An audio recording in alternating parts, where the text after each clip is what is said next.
Good evening. Welcome to the November 6th City Commission meeting. We're happy to have you here.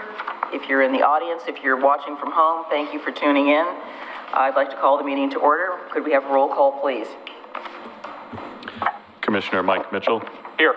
Commissioner Frank O'Donnell. Here. Commissioner Adam Marl. Here. Commissioner Rocky Smith. Here. Mayor Denise McGriff. Present. Would you please rise and join me in the flag salute? I pledge allegiance to the flag of the United States of America and to the republic for which it stands, one nation, under God, indivisible, with liberty and justice for all. Thank you all so much.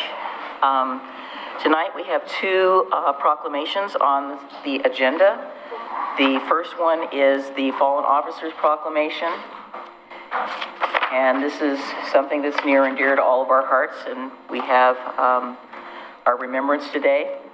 So, to recognize and to honor the service and sacrifice of those law enforcement officers killed in the line of duty while protecting the Oregon City community. Whereas law enforcement is an honorable, hardworking profession that diligently seeks to make our community more livable and safe, and whereas there is no greater sacrifice an officer can make for their community than to give their life, and whereas the death of a police officer shocks the very soul of our community and our government and the very freedoms the officers have been sworn to protect, and whereas the impact of this tragedy upon the officer's family, friends, department, and the community is immeasurable, and whereas our hearts and thoughts go out to the many killed in action while serving to protect our community, I now, therefore, Denise McGriff, Mayor of the City of Oregon City, along with City Commission and the citizens of Oregon City, extend our heartfelt condolences to the families of the following officers.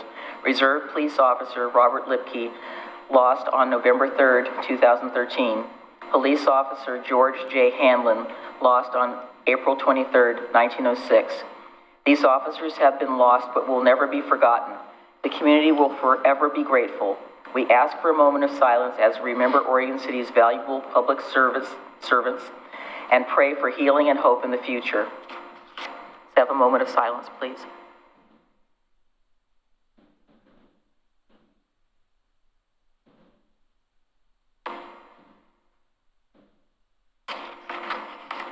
Thank you so much, everyone. The second proclamation is actually, the day has come and gone, but I still wanted to make sure we recognized. So there are a number of people in our community who do things, and they're unsung heroes. Former Mayor Rachel Lyle Smith initiated this particular event, and I was really glad to take up the mantle. And so I'm honored to continue the tradition established by Mayor Rachel Lyle Smith in celebrating Extra Mile Day in Oregon City. And I wanted to make sure that we recognized again the three amazing community members who have given up to this city. I'd first like to recognize Linda Orson. This was in our trail news, but I'll summarize it. She's a 25-year resident of Oregon City. She's taken on many roles in our community, from serving on the Oregon City Planning Commission, Charter Review, Citizen Involvement Committee, Fill a Stocking, Fill a Heart. She is a founding member of the Three Rivers Artists Guild and Friends of the Oregon City Library. Her heart and dedication have helped create a successful Festival of the Arts in its 8th year. It actually might be we'll go into the 9th. And the Oregon City Library Friends Group has expanded to a new space to make the community better, and Linda was one of those people that got those things done. I am sad to say that in the next few months we will be losing Miss Orson to the Midwest, or I think of it as the Midwest, but to another state where she will be moving to be closer to her family, but she will always have a family here in Oregon City. I'd also like to recognize Jackie Hammond-Williams, and I'm so grateful that she came over here across the pond to be with us, and Tim and her family. She's blazed a trail of excellence in all she does. She's the founding member and executive director of the Oregon City Farmers Market. Jackie conceived this and designed and implemented the Children's Power Produce Program, the POP program. This program has been implemented in markets in the United States and in Canada, and it helps children stay healthy and fed. She's active in the Park Place Neighborhood Association. She was a member of the Park Place Concept Plan Citizen Advisory Committee, in addition to being the treasurer. She's always ready to lend a hand to help keep Oregon City a great place to live. Last but not least is Dee Dee Dalstrid, who's one of the founding members of the Oregon City Parks Foundation and Friends of the Buena Vista Clubhouse. She participates in ivy pools, McLoughlin Promenade Pollinator Garden, and they just did her planting this last week or two. She is one of the people that keeps the Parks Foundation bottle drop program humming. She's instrumental in supplying some people power to collect and redeem bottles. I myself do that as well at Dee Dee's instigation. She's also been a member of the Natural Resources Committee. She's helped rewrite the Heritage Tree Code. And one of the main issues in getting these trees listed is Oregon City was a previous Arvus report, which was cost prohibitive to people. She was instrumental in locating, measuring, and researching, designating heritage trees in Oregon City.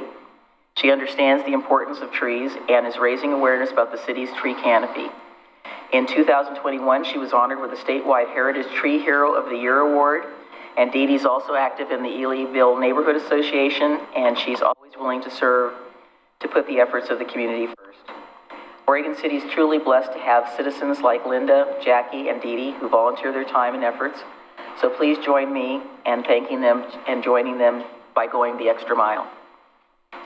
And I'll read the proclamation. So whereas Oregon City, Oregon is a community which acknowledges that special vibrancy exists within the entire community when its individual citizens collectively go the extra mile in personal effort, volunteerism, and service.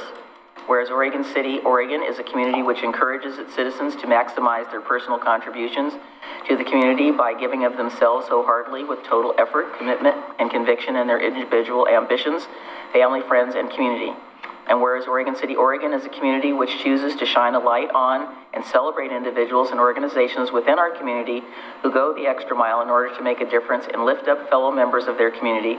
And whereas Oregon City, Oregon acknowledges the mission of the Extra Mile America program to create 550 extra mile cities in America and is proud to support our Extra Mile Day, which was November 1st, 2024. And I will sign the proclamation that we will encourage all Oregon City citizens to take time out to not only go the extra mile in their own lives, but also acknowledge all of those who are inspirational in their efforts and commitments to make organizations, families, communities, country, and our world a better place. So thank you, all three of you, and I have the signed proclamation to give you. And I thank you, and the commission thanks you.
So let's move to public comments, and let's see, that's item number 4, item number 7. Okay, Betty, please come forward.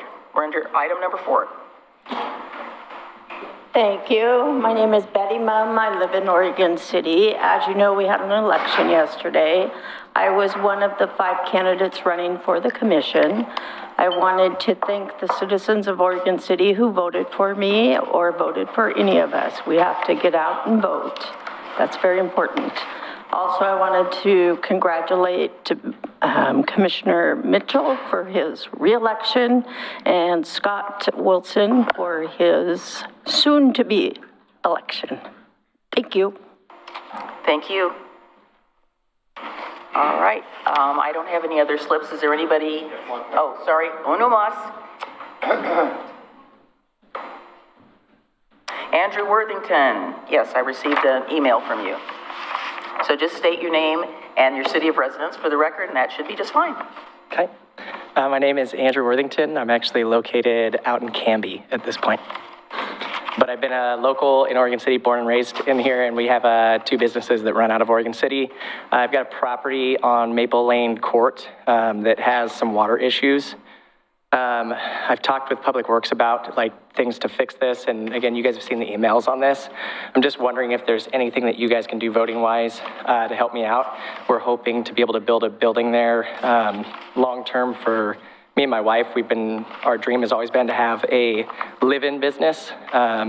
So we currently do not have a house or a residence, and I'm not trying to get a pity party here, something like that. This has just always been our dream. We've been small business our whole life in the city, and we're just hoping to find a way to make this a little bit more affordable.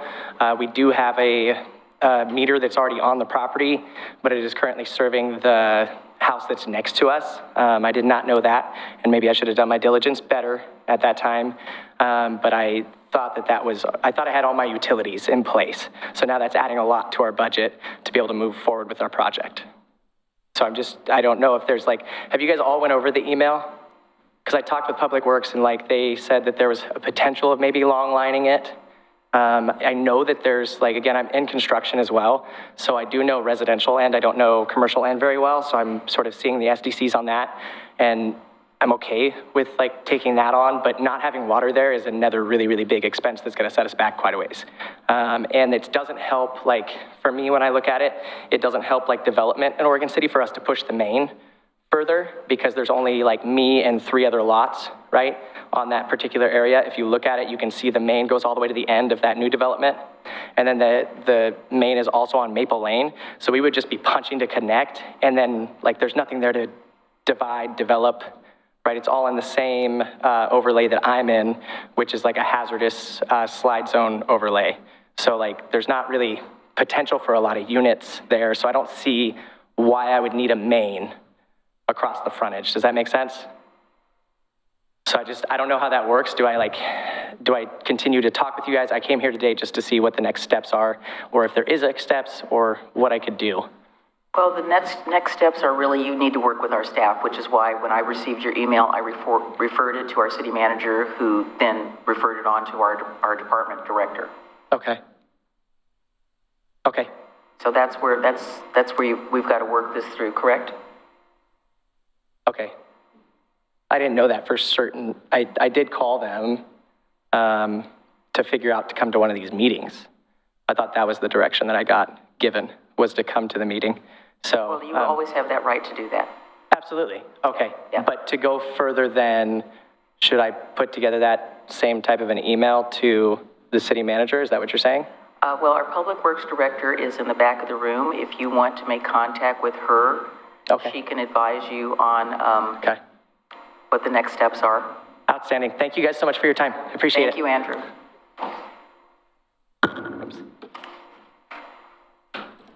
Okay.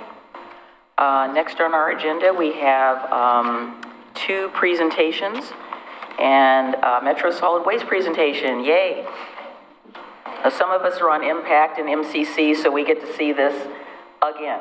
Let's see how well I learned the first time or second time that I saw this. But thank you so much for coming.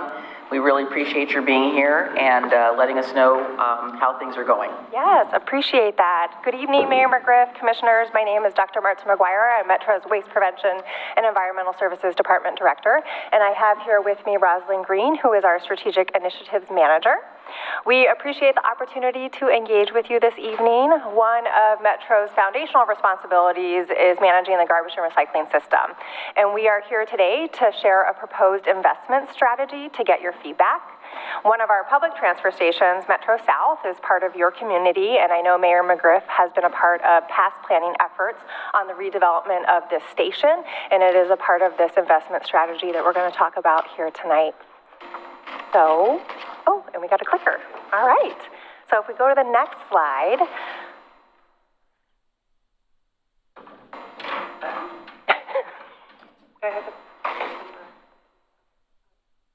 Oh, perfect. Second click. Thank you.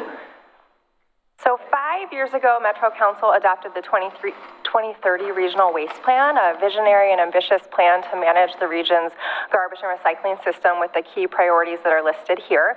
And we partner with local governments throughout the region to make this plan a reality. Today, we are here to discuss one of the key priorities of the plan that is listed here and highlighted, which is focused on ensuring equitable and affordable services for everyone. To address this priority, Metro has been working on a regional system facilities plan that takes a holistic look at the regional system, addressing gaps and facilities and services and much needed improvements. To provide a little context of our current state, we go to the next slide. A good example of this is the Metro South transfer station.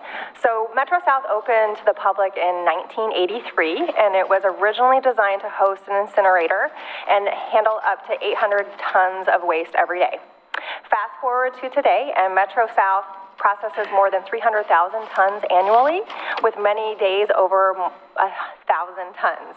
The challenges to the site are daily, and we do our best at operating an overburdened site in a safe and efficient manner. If you have attended or dropped off materials at Metro South, you can see the skill of the traffic team that manages both the curbside collection haulers that you see going through there, as well as households and businesses that are dropping off waste.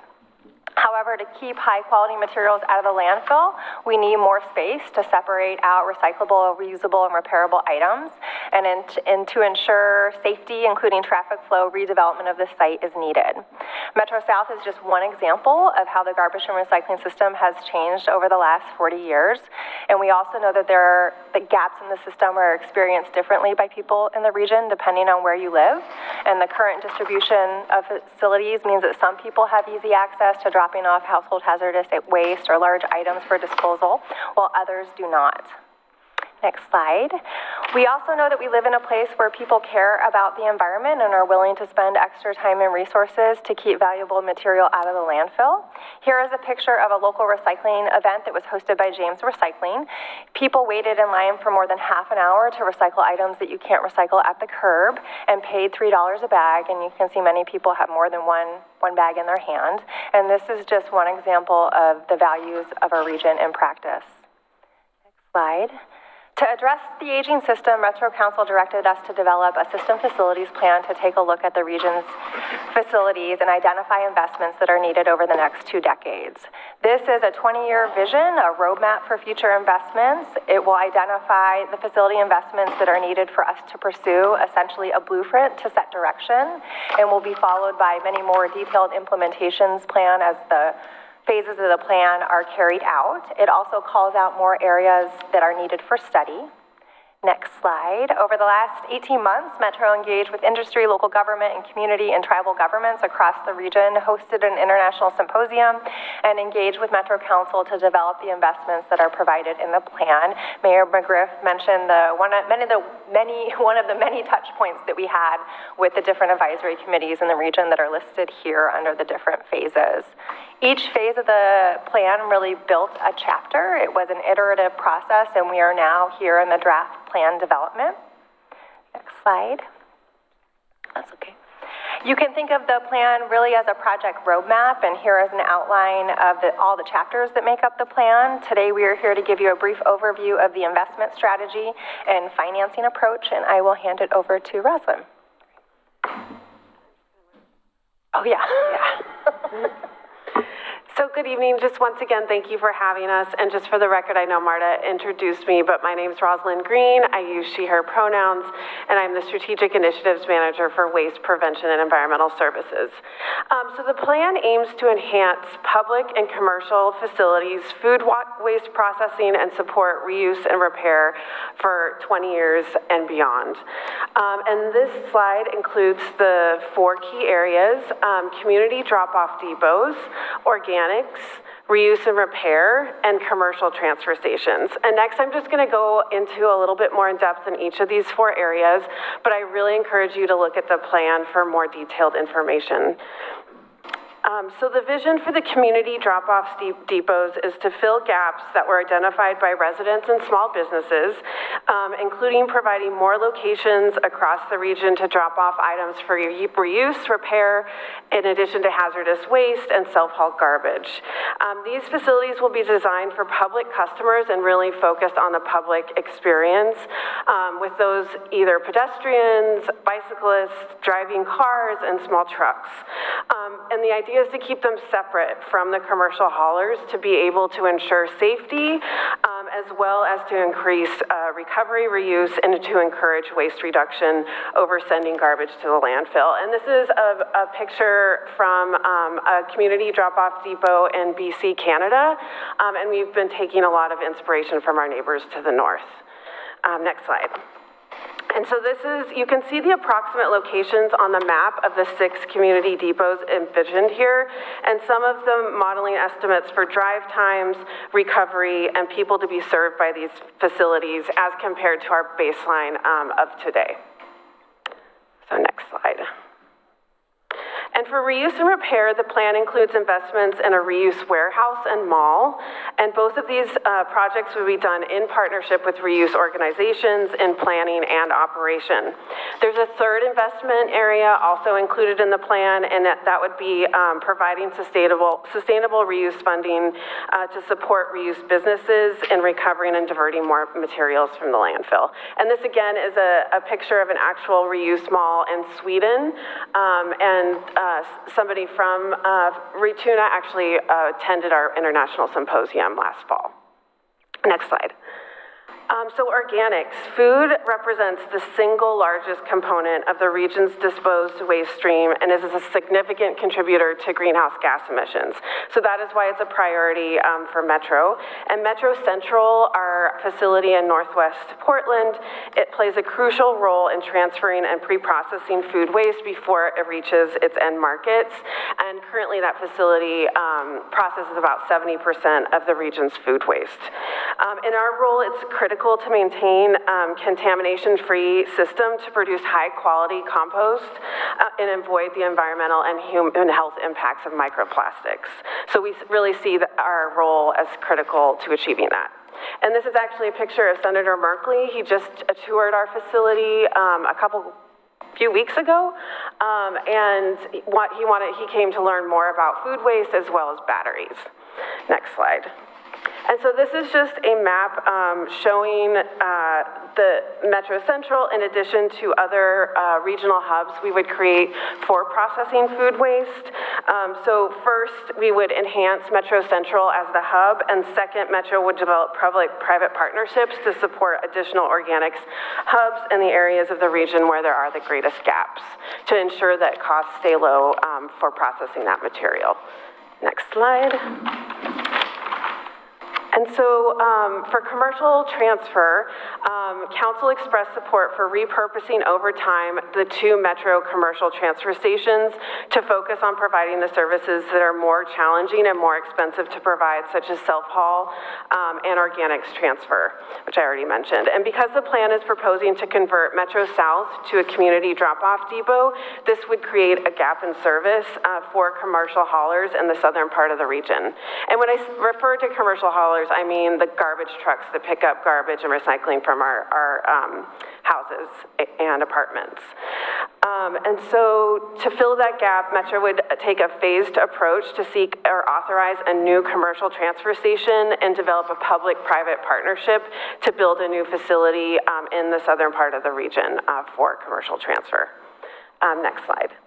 And critical to that decision and to that work, there's two important areas that need more time for research and assessment and discussion, and those are two critical policies, including the wet waste tonnage flow and private facility regulation. The plan includes two actions in this area. First, to study the impact of lowering or removing Metro tonnage guarantee, including the evaluation of our wet waste tonnage allocation program. And second, we would assess options for private facility regulation to better serve public interest. So these actions would be scheduled to take place as soon as Metro Council endorses the plan. Next slide.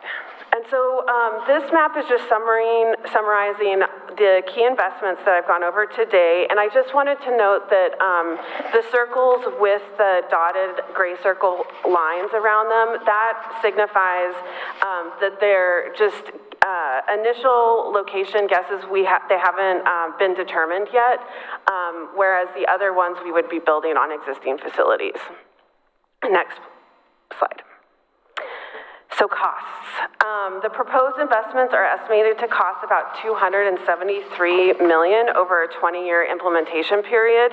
And just for comparison, I wanted to highlight the original scenarios that we presented at the symposium last year ranged from $280 million to $800 million. So this $273 million is really on the low end of our estimates. Next slide.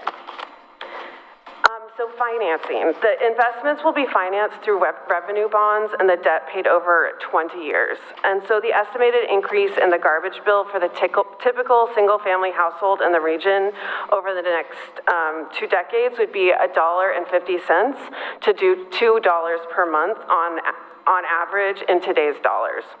And so this stays within what we've heard from people that we've engaged with throughout the project, that they would be willing to pay around this much for increased services.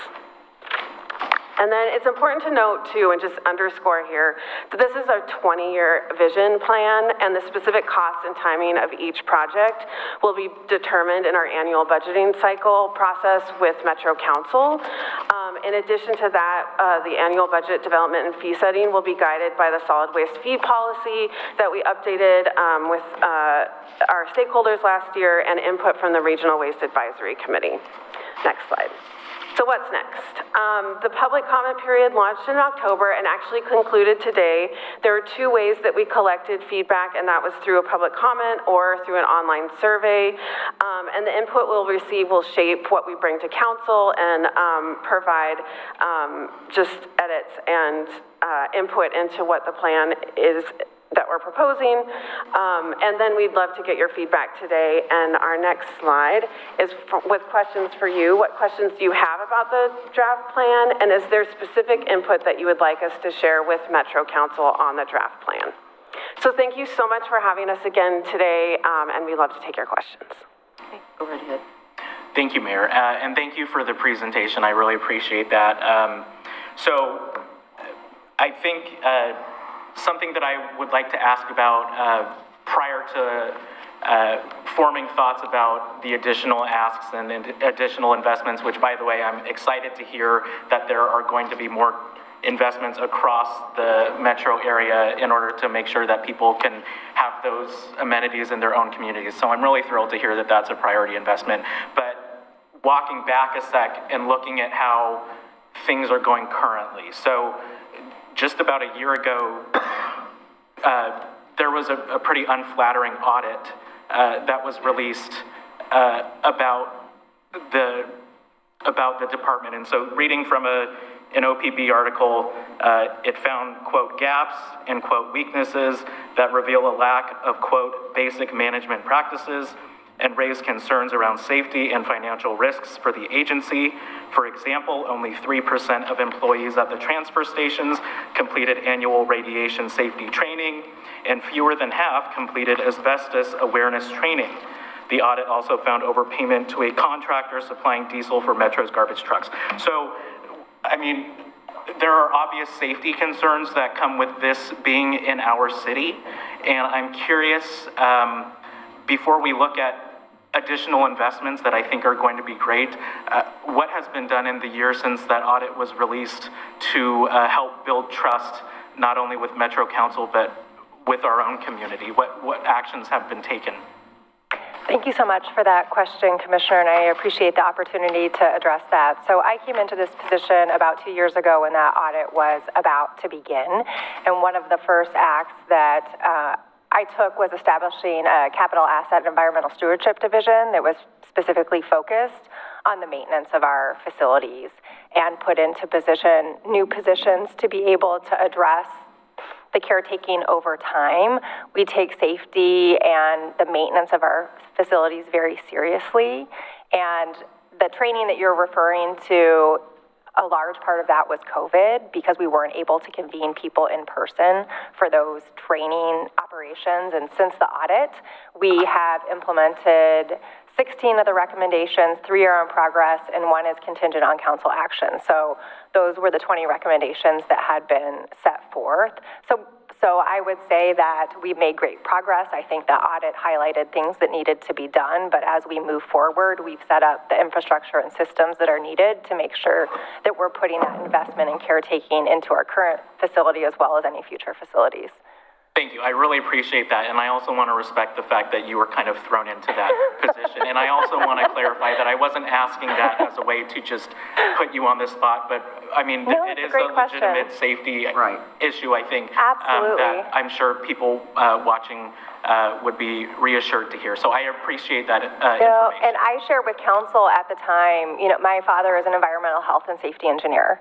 And in part why I got into this field was my exposure to working with him in safety in steel mills. So I take it very seriously. It's a lens to which I've been kind of indoctrinated into in how I do work. And so that is something that we're applying through all the things that we're doing. Thank you. Mm-hmm. Commissioner O'Donnell. So whenever I hear a program, I ask myself 3 questions. Who benefits, who pays, and how is it going to be financed? So currently, with trash pickup, there's 2 containers, right? There's recycling and there's trash. So we're talking about adding a 3rd container. We already have 3. Oh, I don't have the 3rd one. We have blue, which is garbage, gray that's recycling, Okay, well, brown that is yard debris, okay, but now we're talking about a 4th one then. possibly. So I can't count apparently, so now there's 4. So the sources of financing are 2. One is revenue bonds, which I presume would be a vote of the people. No? So it's different with, Issue them? it's a revenue debt bond. So it's not something that goes out to the voters. Okay, the second is a rate increase to the user, the end user. Correct. So where does the $1.50 to $2 go? Where is that allocated? That would be an increase to the regional system fee. So there are many layers to solid waste fees, and I'm happy to come back and give a much more in-depth presentation on that. That's okay. You're just saying at the regional level, we set fees, and that has to do with waste reduction programs that we provide, everything from education in the classroom to our RIB patrol that cleans up dumped garbage on land to the household hazardous waste services that we provide, both our permanent facilities and the pop-up collection events, grants that we provide to local governments. There's a whole array that is funded by the regional system fees. So the depots would be funded through that mechanism. So Metro sets regional system fees, local government set curbside collection rates. So that is done through franchise agreements, and they're different. Essentially, regional system fees are paid on every ton of garbage that is generated in the region, and that does pass through eventually to the curb. Basically, it goes to operational expenses. So the multiple collection centers you're proposing, are they financed by the bond? Yes, they would be financed by the bond, and the intention of that is that would be services that would be offered for decades to come. You think about Metro South has been open since 1983. It was originally established with a bond that was paid off over many years. We would follow that same format with these facilities with a bond that is paid off across multiple years. So those who collect the trash and collect this, how are they compensated for the additional operational expenses they're going to incur? So these would not be materials that are collected at the curb. So haulers are compensated through their franchise agreements with cities and counties for the materials that they collect at the curb. These would be items that are not able to be collected at the curb, like household hazardous waste is not something that we want people to put in their curbside garbage, or lithium batteries. Put a plug for that. It would also be for items that have a longer life. So a sofa, a cabinet that may not be, some communities have collection for that on the curb, and that's very convenient for some folks. But some folks have a desire to see that go on to have a useful life. And at these community depots, they may be dropped off for no additional charge. So that creates, our desire to get to those environmental goals of keeping more valuable resources out of the landfill. So if our provider were to, a collection agency, B&B, if they were to incur additional expenses, They will not incur additional. Okay. It will affect curbside fees because it's charged on every ton of garbage, but it's not going to affect their specific services and the cost of the services that they provide. I guess the only other comment I'd make, and it sounds a little snippy, but given the failed effort to relocate the transfer station, which was one, you're talking about multiple stations and the ability to locate them, finance them, pay for them, and find sites. It is a challenging endeavor. We do own property in West Cornelius, and as well as the Grid Deployment Center that houses our crews that clean up dumped garbage, that we have the ability, because we have the land now, to start the design. However, in our conversations with local communities, there is interest in having, especially those that live very distant from Metro South or Metro Central, to have these as assets within their communities, and it's really a partnership. Those were concept locations that are in that plan, and it would be a partnership with local communities to determine ultimately where those might be sited.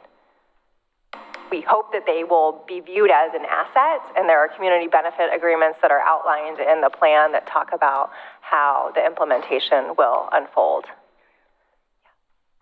And just one thing to add, Commissioner, the System Facilities Plan is proposing facilities that were gaps in the system. And so one of the gaps in Oregon City is food processing and a place to process food. So if anything, I feel like some of the proposal could maintain costs for haulers by creating less drive time to transfer material. Well, I get all that. I also remember touring the facility down here, having been trained by Toyota on efficiencies, and there are so many efficiencies just to be realized right here that have never been realized, even the flow of materials.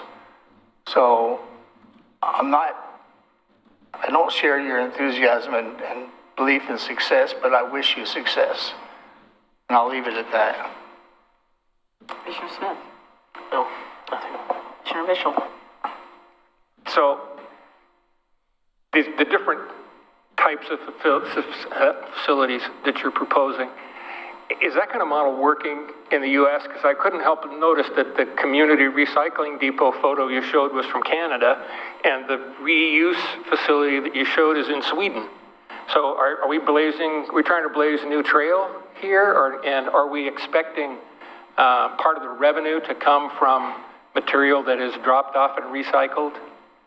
Selling that on the recycled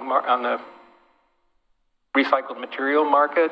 You see what I'm getting at? Yeah, I mean, we are seeking innovation. That is our council really challenged us to look outside of our specific region to innovative solutions. We have goals in the region that are focused on environment and the economy, and waste reduction is a key aspect of that. And so these are depots that exist in Canada. We also looked at examples more locally in Colorado. They have eco row that we drew inspiration from the reuse warehouse and the reuse mall, as well as the depot approach, where people really want one-stop shop where they can drop all their things off at one place versus having to go to different collection points to get rid of items. At the end of the day, the cheapest thing to do is to put items in the trash, but we are seeking other solutions to achieve keeping more valuable resources out of the landfill. Okay, thank you. Other questions? I know that you're already aware, the last meeting that we attended together, we had quite a few pointed comments from our colleagues in the Beaverton area about the fact that there was nothing near them. And we did adjust that circle. They were very vocal. I was pretty sure that there is a depot like that in Sunnyvale, California, that does the whole reuse thing, and that's only because the manager of it was a personal friend of mine.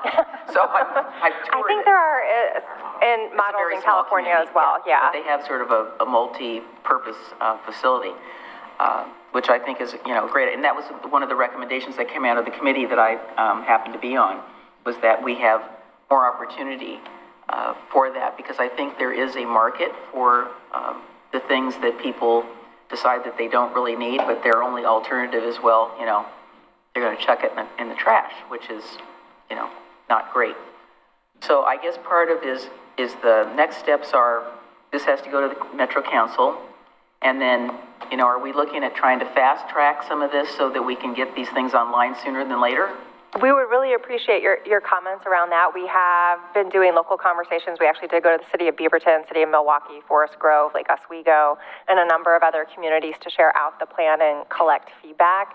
We've gotten a lot of positive support for the reuse mall among many of those jurisdictions, from Clackamas County and city of Sherwood. I think you were in some of those conversations. Yes. Have requested that we wait to adopt the plan until the Regional Waste Advisory Committee is set up, and that's advisory committee of Metro, similar to the Metro Policy Advisory Committee, but it advises on the garbage and recycling system.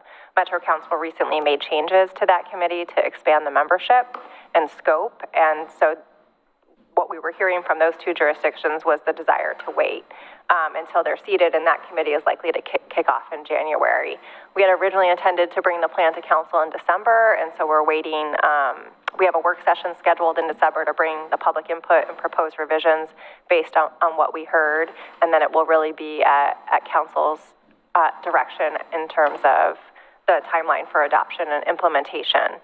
That's a long-winded answer. Yeah. Well, I mean, I appreciate your deference to my colleagues in Sherwood and the other communities, but, time's a wasted. We have so many committees. We don't need any more committees. We need to have a plan of action to move this forward, because we're already behind on what we need to do. And, I go to the Metro Household Hazardous Waste quite regularly, and sometimes there's a line, most time there isn't, but the other part of the facility is the part that's, sorely needed. And it's very ironic that I just got a note today from Chuck Geyer. Oh, did you? Yes. So, I mean, is that like irony? Yeah. I will have to call him. He used to be the manager at Metro South.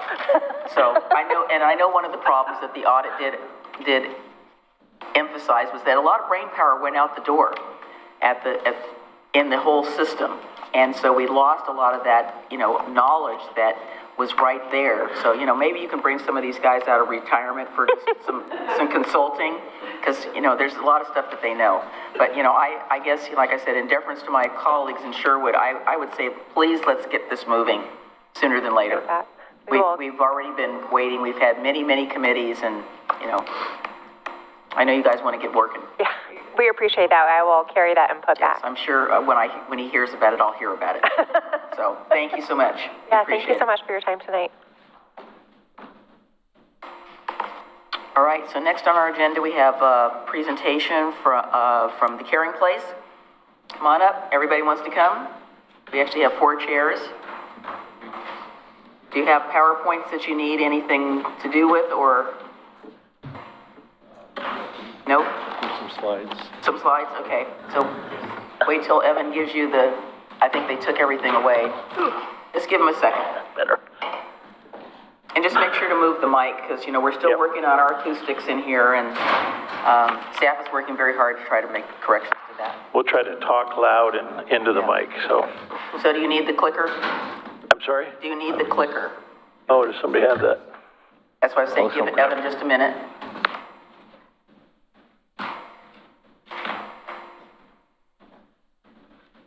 Okay.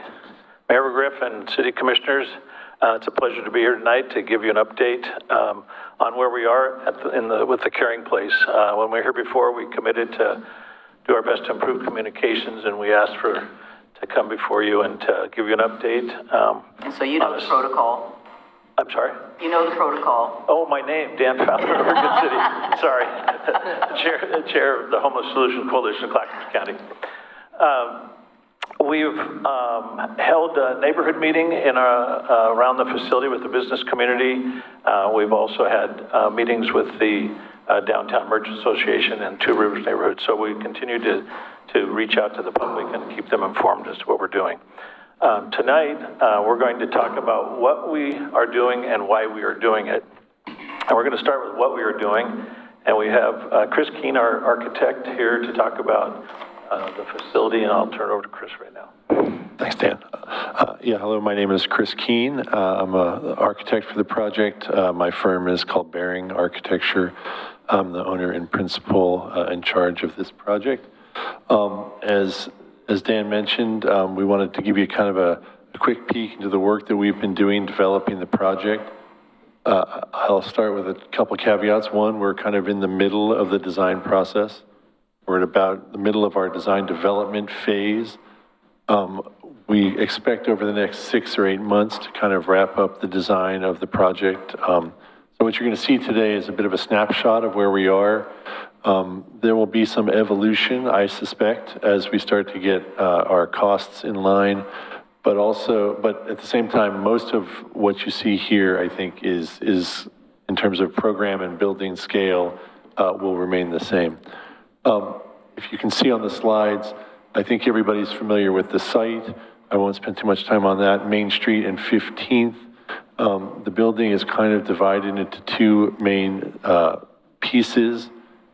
The kind of Main Street bar, which is a 3-story building, and then a single-story wing off of that is set on 15th Street. Which is which? Sorry. There we go. My pointer doesn't seem to be showing up on the screen. Yeah, we can see it. You can see it? Okay, I can't see it. So the Main Street bar there is that lighter yellow bar there. That will be a 3-story building. I'll show you some more detailed images of it in a moment. The main volume along 15th Street is where the Father's Heart Day Shelter will be located. And there is also a exterior courtyard that is associated with that. Kind of zooming in a little bit, and this is kind of our current landscape plan. I want to highlight just this courtyard space because it's really an important piece of the puzzle for us of getting clients and users off of the street and into a secure and basically out of the sight of the neighborhood, so we don't have a bunch of people kind of waiting out in front of the facility.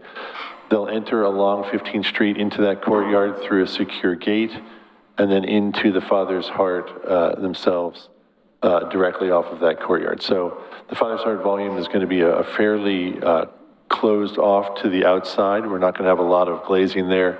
It's mostly lit from skylight monitors up on the first floor. Zooming in again, you can see on the right of this slide, that's the green area is the courtyard I mentioned, the secure courtyard. What you see in the yellow is the Father's Heart facility. It's largely centered around a large center dining space. There are some areas for taking naps during the day. There's a large kitchen, showers, bathrooms, and storage, and then a number of offices and case management rooms associated with that. The blue bar is the bar that I referred to on Main Street. This is the ground floor. You'll see on the corner of 15th and Main, we're envisioning a small cafe. There's another small retail space just to the north of that. The main entrance in the center of the bar, and on the top of the page here in the blue, you'll see a large community room. This will be used for lots of different things, including, we hope, as what we're referring to as a community court space for the facility. I think John will talk a little bit more about that. So this is again where we are at the moment, 3-story building on Main Street. The ground floor, I just kind of walked you through. You can see the glass at the corner where the cafe is.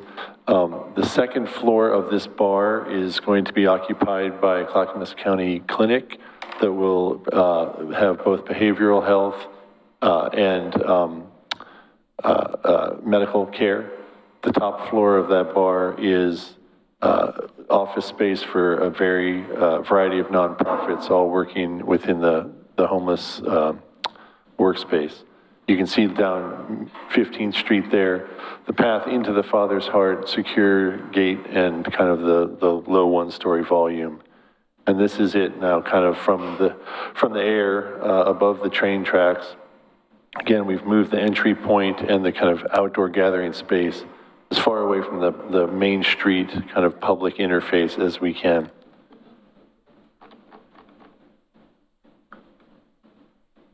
And I'm going to hand it over to Trevor here. Trevor Wellers with Precision Construction. They're our general contractor. We've got an excellent team between our architect and our contractor, and we've been working together in the design to value engineer that as we move along. So Trevor's going to talk about demolition and the building process. Hello, my name is Trevor Weller. I'm also a resident of Oregon City. I'm here on behalf of Precision Construction. We are the general contractor that will be demoing the current building and be placing the new building. I'm here today to give everybody a quick rundown of what the demo will be like on 15th and Main. First, we will be entering the green space on Main. That will consist of removing an old fire line and cutting and capping at the main.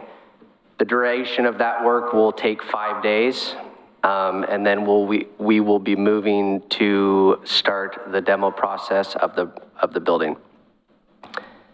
Currently, the state of the building, we have done some abatement inside. The building does have a clean bill of health to safely and demo the structure.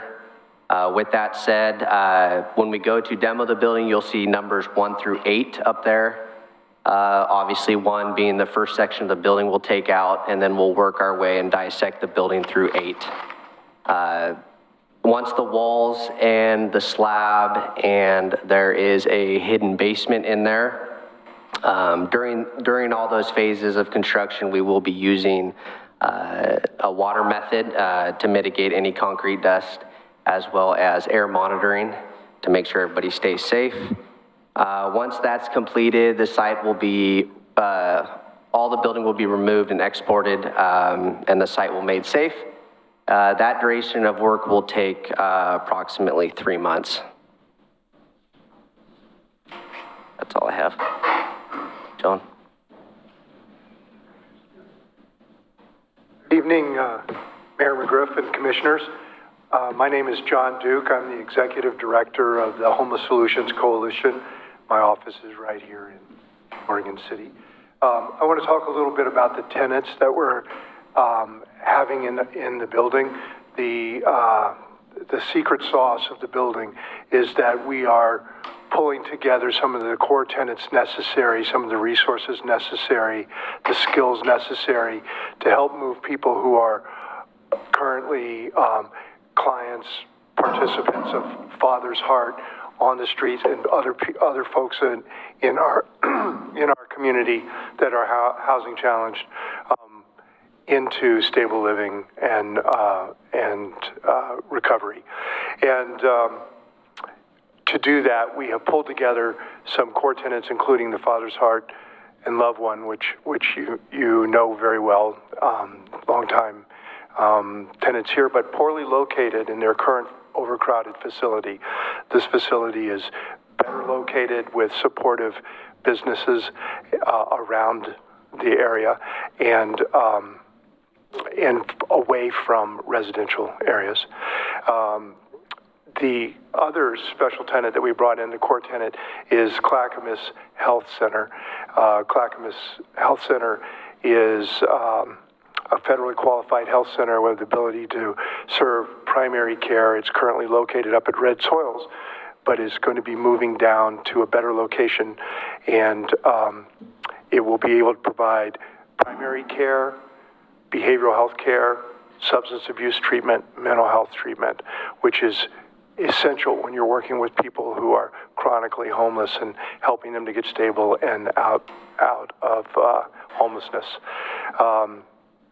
They'll also have, working with them, Genoa Pharmacy that will be located there, and there'll be a pharmacy in this building on the first floor that will be coordinated with the clinic. It will be open to the public, and the clinic itself will be open to the public.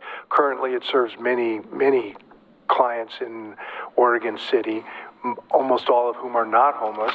They will continue to serve clients at that location, at this new location. And this location is ideal for Clackamas Health Center because it is at the epicenter of their general patient population. Their current location at Red Soils is kind of removed and a little awkward for some of their patients, and this will be better. Besides that, it will be closely located and provide the ability to have coordination with the workers and staff of Father's Heart and loved ones to help get clients that currently don't have access to mental health treatment, currently don't have access to substance abuse treatment, get that treatment started at the clinic. The Caring Place is one of 3 centers that is operated in coordination with 2 other centers that the county is building, the Crisis Stabilization Center in Milwaukee and the Recovery Center in North Clackamas. Both of these facilities, the Stabilization Center is just open. The Recovery Center is still a couple of years away before it is finished, as is our facility. And these facilities will be working in coordination so that clients that receive care at the Caring Place, if they need it, can move into the Recovery Center and the housing that comes with the Recovery Center in North Clackamas, or they can go to the Crisis Stabilization Center in Milwaukee. So working in coordination, we can help move people off the streets and into independent living and stable housing. Besides those 3 core tenants, we're also, as mentioned before, going to have a coffee shop on the corner. We're not sure exactly which particular vendor of coffee we're going to have there, but the leading contender right now is local. Is local. I won't spell any names. Sorry about that. Is a local coffee dealer, and this coffee shop will be a workforce development coffee shop. So it will not only be serving coffee, good coffee, in a good location. I know I work near there, and I would love to have a coffee shop nearby. It will be able to provide workforce opportunities for the clients from Father's Heart.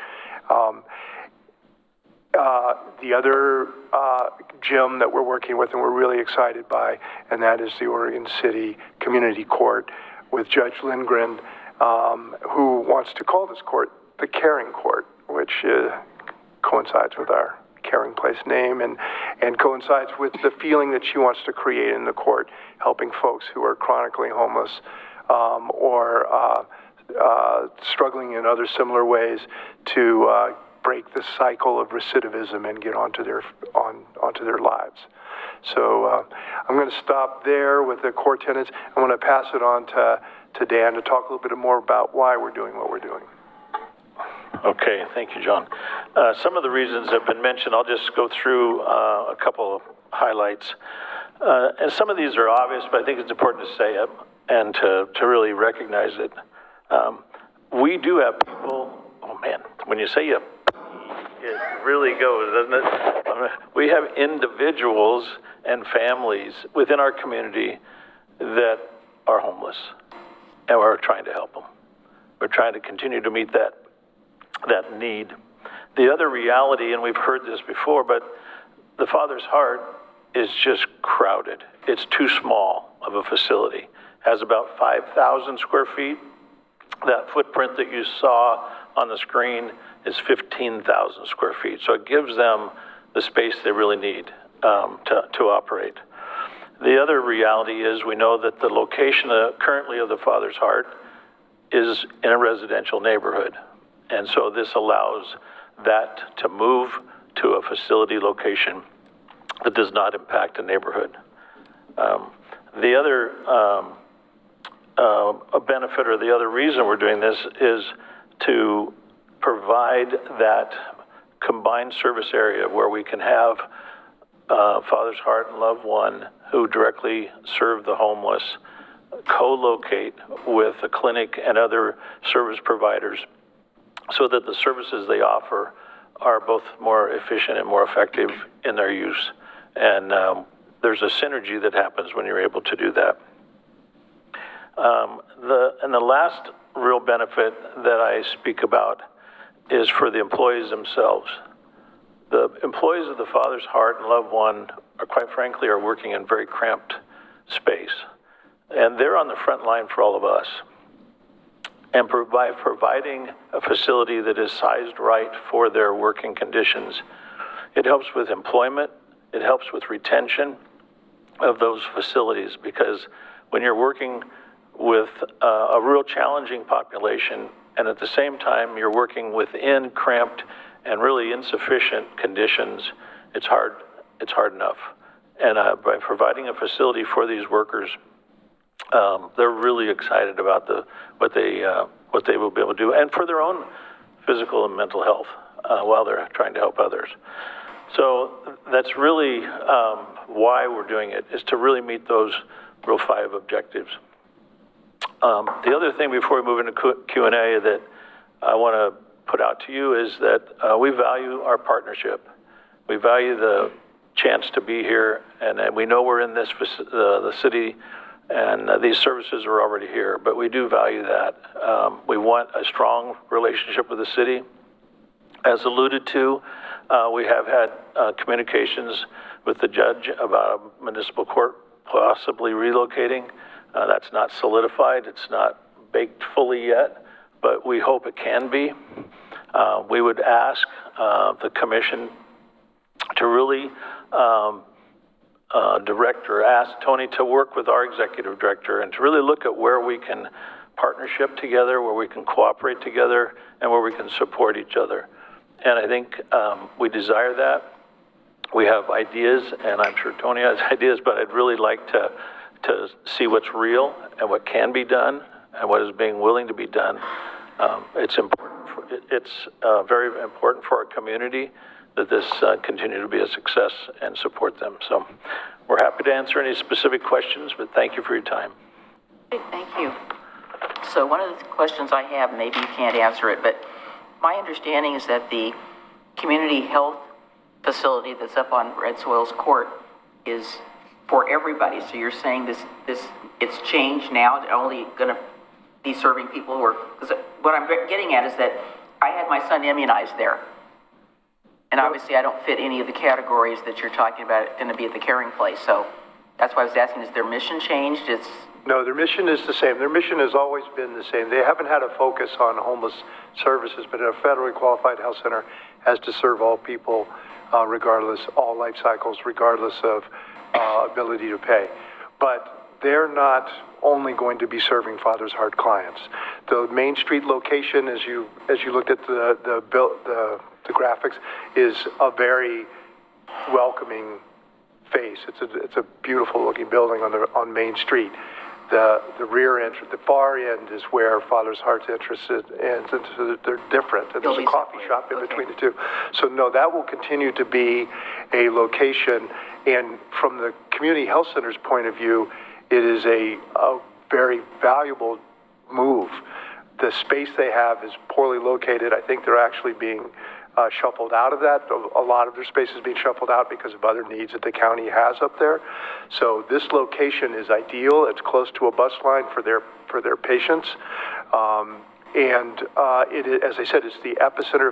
If you were to do a scatter chart of all of their patients and see where the center is, that building is the center. I say, if you were to do that, they actually did that. And Yeah, so they this do is have ideal for a them. bus stop literally right across the street from them. Yes. So I know that the city's parking requirements have changed, so where are all these people going to be, the ones that are coming by vehicle, not by bus, where are they going to be parking? Yeah, yeah.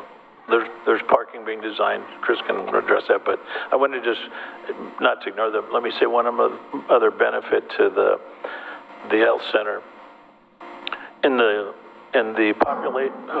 population of the homeless, their doctor's office is the ER room. I know. And with the clinic located here directly related to that population, it'll be a huge benefit to the wait times in our ER, just up the street. So, and do you want to address parking? Yeah, I will say, one of the slides I showed, I didn't really focus on it, but we do have a parking lot that we're developing behind let's see if I can get to it quickly here. Right there. Yeah, so on the top of the page here, you can see between 16th Street and our facility, we've got a parking lot that will be open to the public and usable by staff as well. I'm assuming you'll have some staff parking. Yeah, for sure. Designated only. Yeah, and we're in the process of trying to do everything we can to maximize the parking space count. Okay. We're hoping to obtain some on-street parking. There is a Sharrow bike lane all the way down Main Street, and at that intersection, it changes to a dedicated bike lane. So we're hoping to move that Sharrow another block so we can get on-street parking. And we're also in negotiations on a property nearby. Yeah, there's also competition between the employees that work at Lithia, so. Yeah, yeah. Mr. Mitchell? The outpost building, is that within the footprint of your plan presently? We're hoping it to be. Right there. Okay, Yeah. Currently we're in discussions with them. okay. Currently, it's excluded from the drawing you see there, but you can Oh, there see it is. it grayed Okay. out on the. All right, but you're hoping to add that? Okay. What kind of timing are you working with as far as when you're going to open the doors? Well, if everything goes exactly like we hope, we'll complete the design mid-year 25. We'll get permits by the end of the year.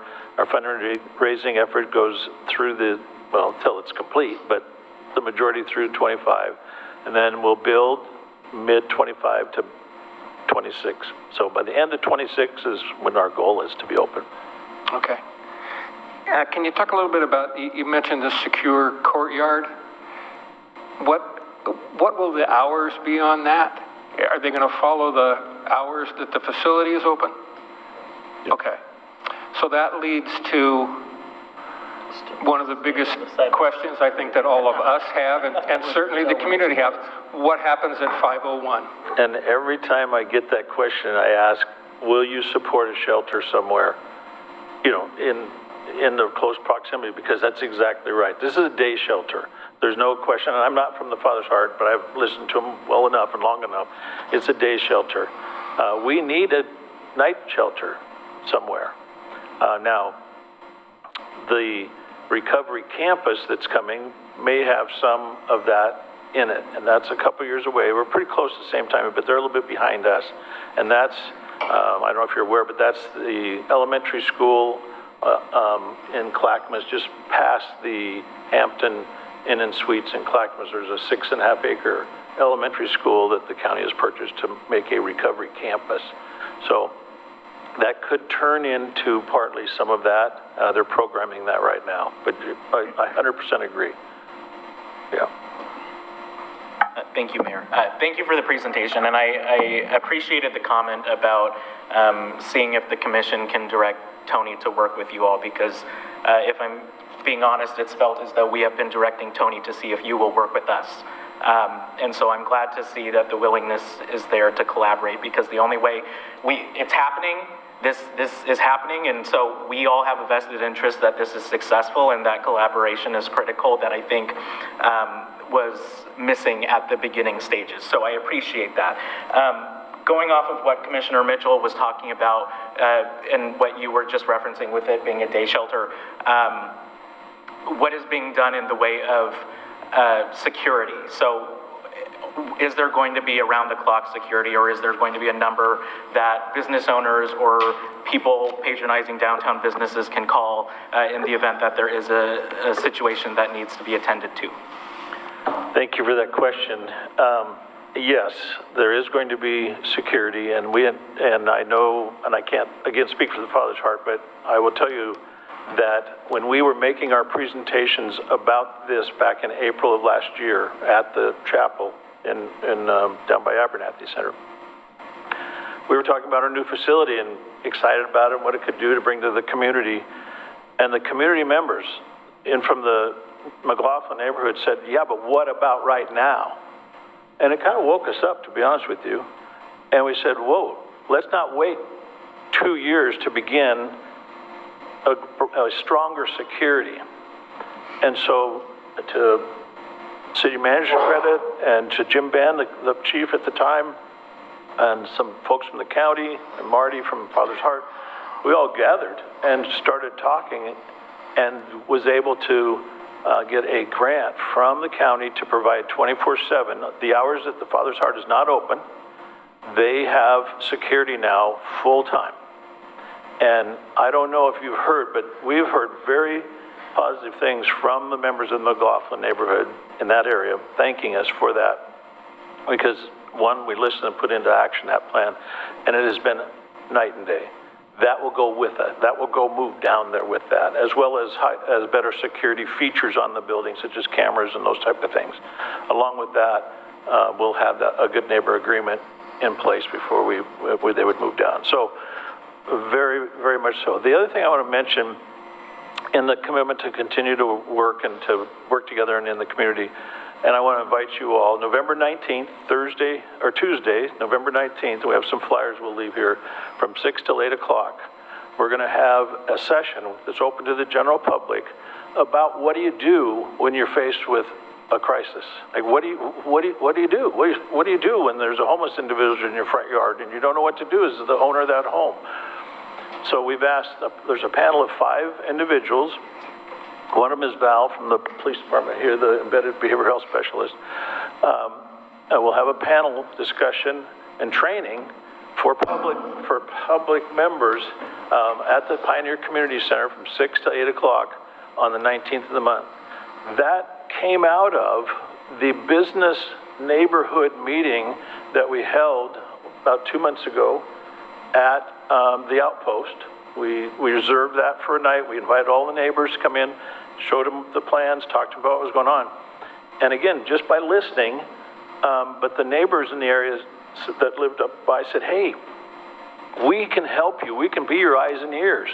We can help, when there is a crisis, and we see it, but we don't know what to do.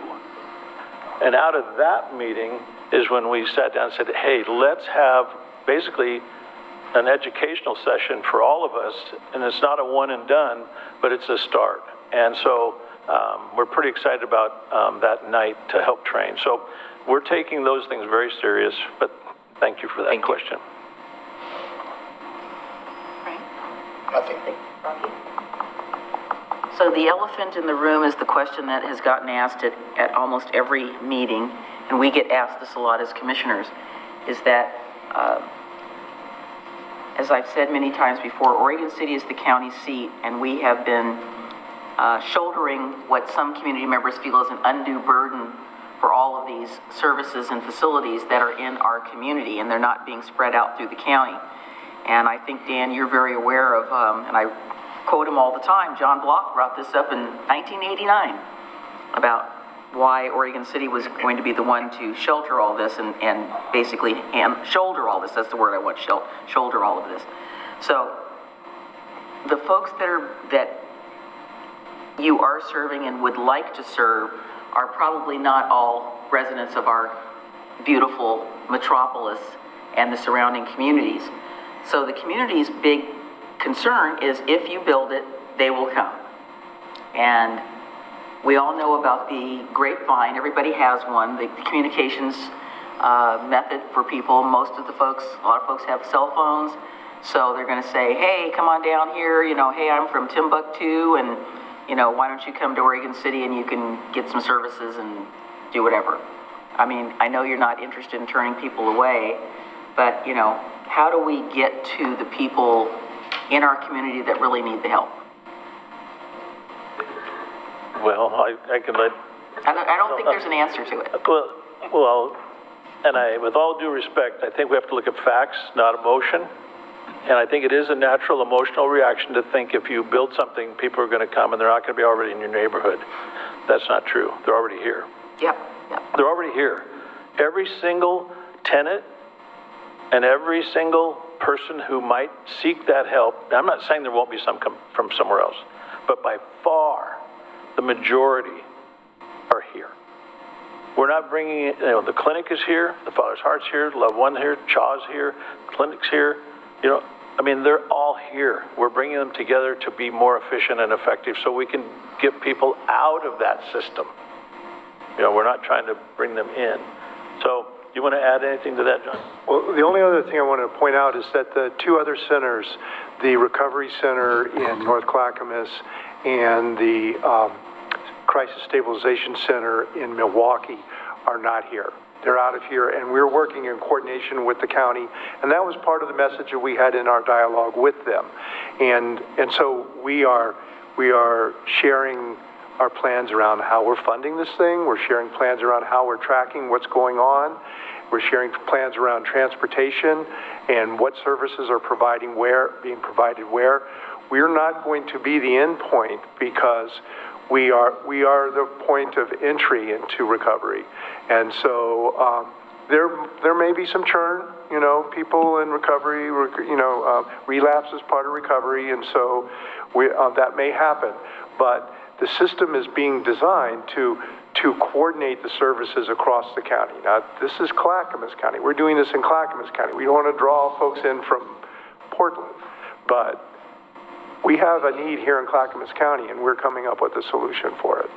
And if I could just add, I appreciate, meeting with Dan and his team. We have talked about, for example, the community court, which we worked with to get the 3-year grant from Clackamas County to focus on that, and that, how beneficial it would be to be able to have court there at this facility where you then have the wraparound services right there, whether it's the case manager making sure someone gets to the court date, right? The fail to appear. It's a revolving door.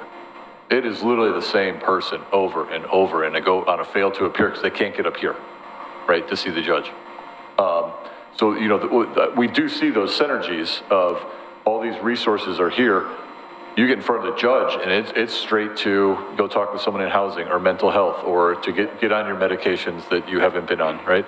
We also talked about the ability with the judge as well. Is there office space, right? Maybe Val could be there, one of our officers could be there, one of our case managers that's going to be part of the grant program, right?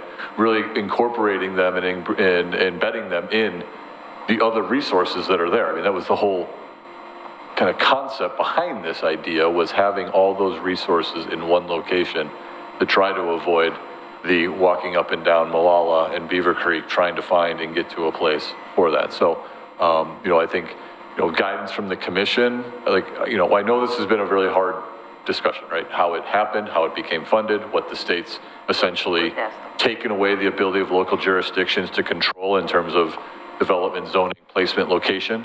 But I have heard before,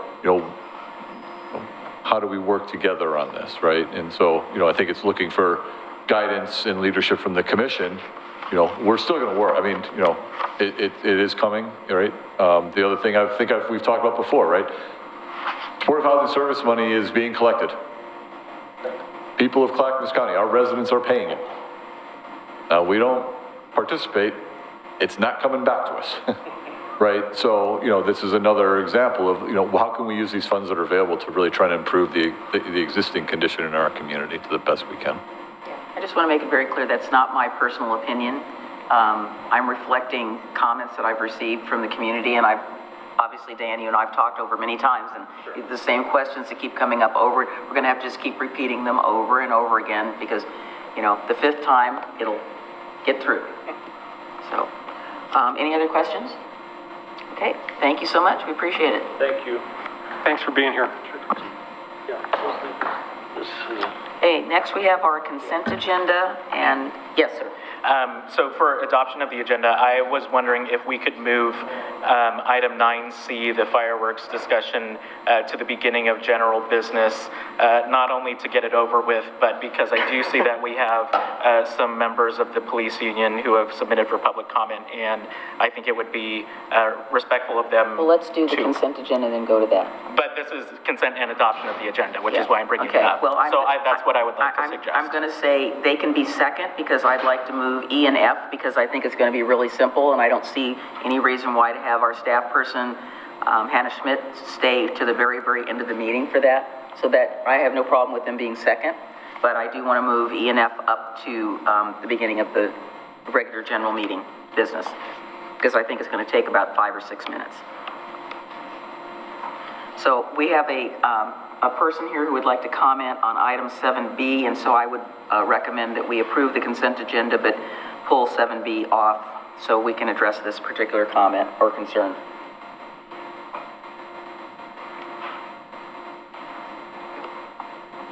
So I need a motion to adopt the consent agenda. I'll move to adopt the consent agenda except for item 7B.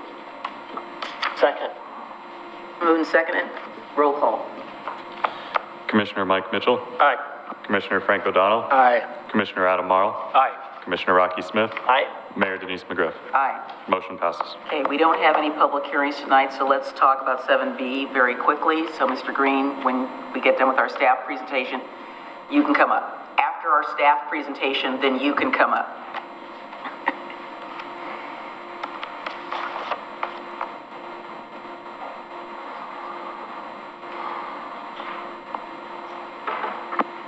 Thank you. Good evening, Dana Webb, Public Works Director. I don't have a presentation tonight on this request for a resolution of support for the grant. This is for the McLoughlin Boulevard Enhancement Plan project for a nomination of continued project development or design work related to the corridor.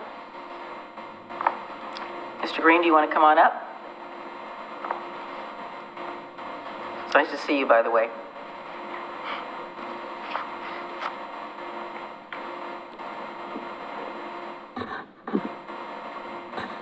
And you know the drill.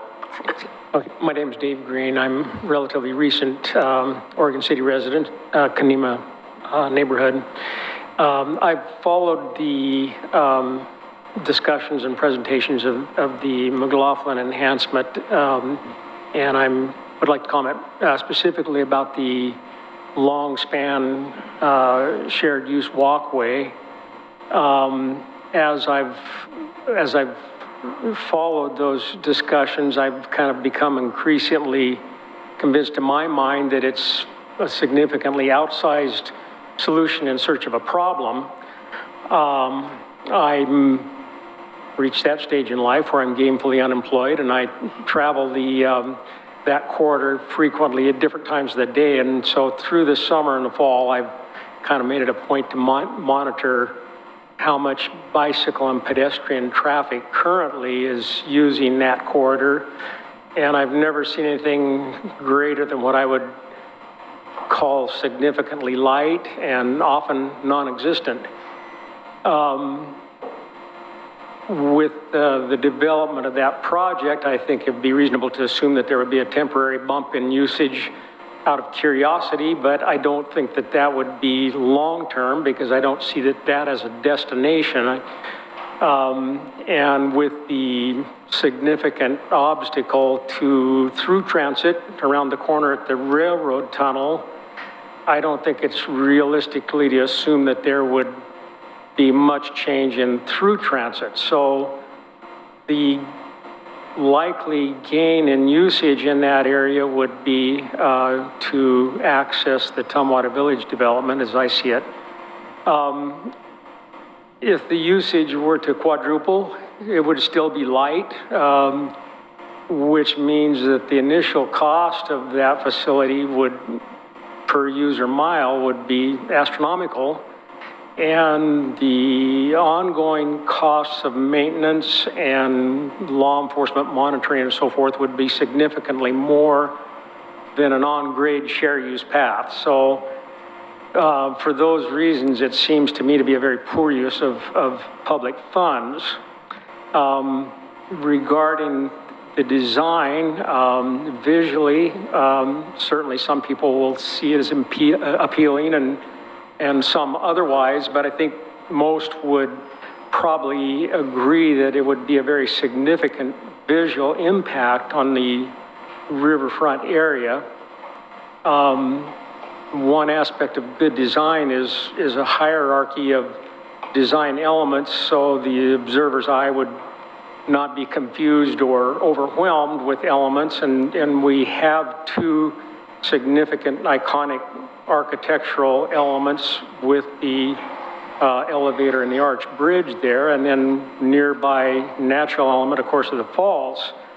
And I think the addition of something with that much visual impact would most assuredly at least borrow from those other elements, if not overwhelm them. So I find that aspect of it disappointing.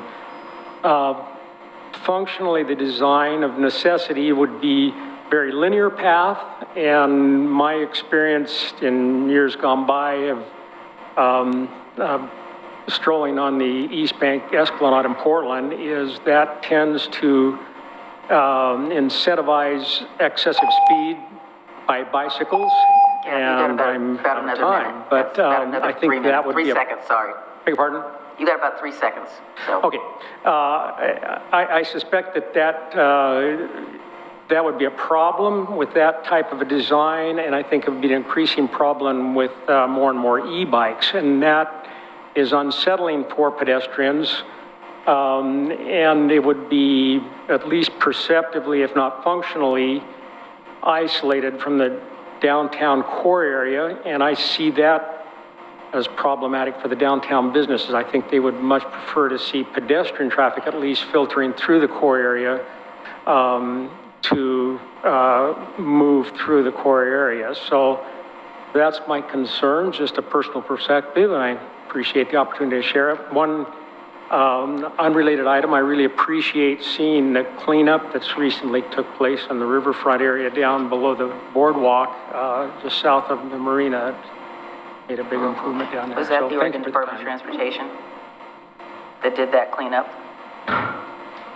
I'm not sure. I thought it was ODOT. That's, down there's not really that's not our property, but that's okay. Okay,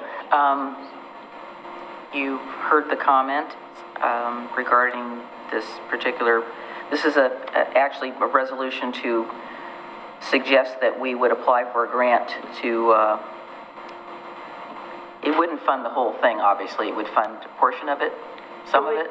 Correct. It would fund the design of the streetscape improvements, and it would move forward what's referred to as a type, size, and location work on the bridge. So refinement of the bridge for location, cost, permitting, but it would include full design of the streetscape improvements, but no construction.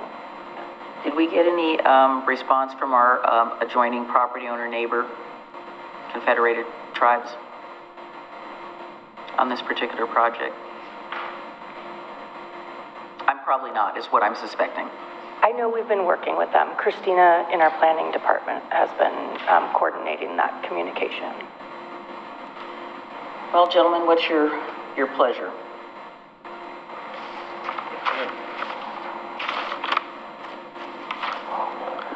This is another opportunity where you all speak up at once. Well, I guess my comment is, I actually agree with a lot of what you just said.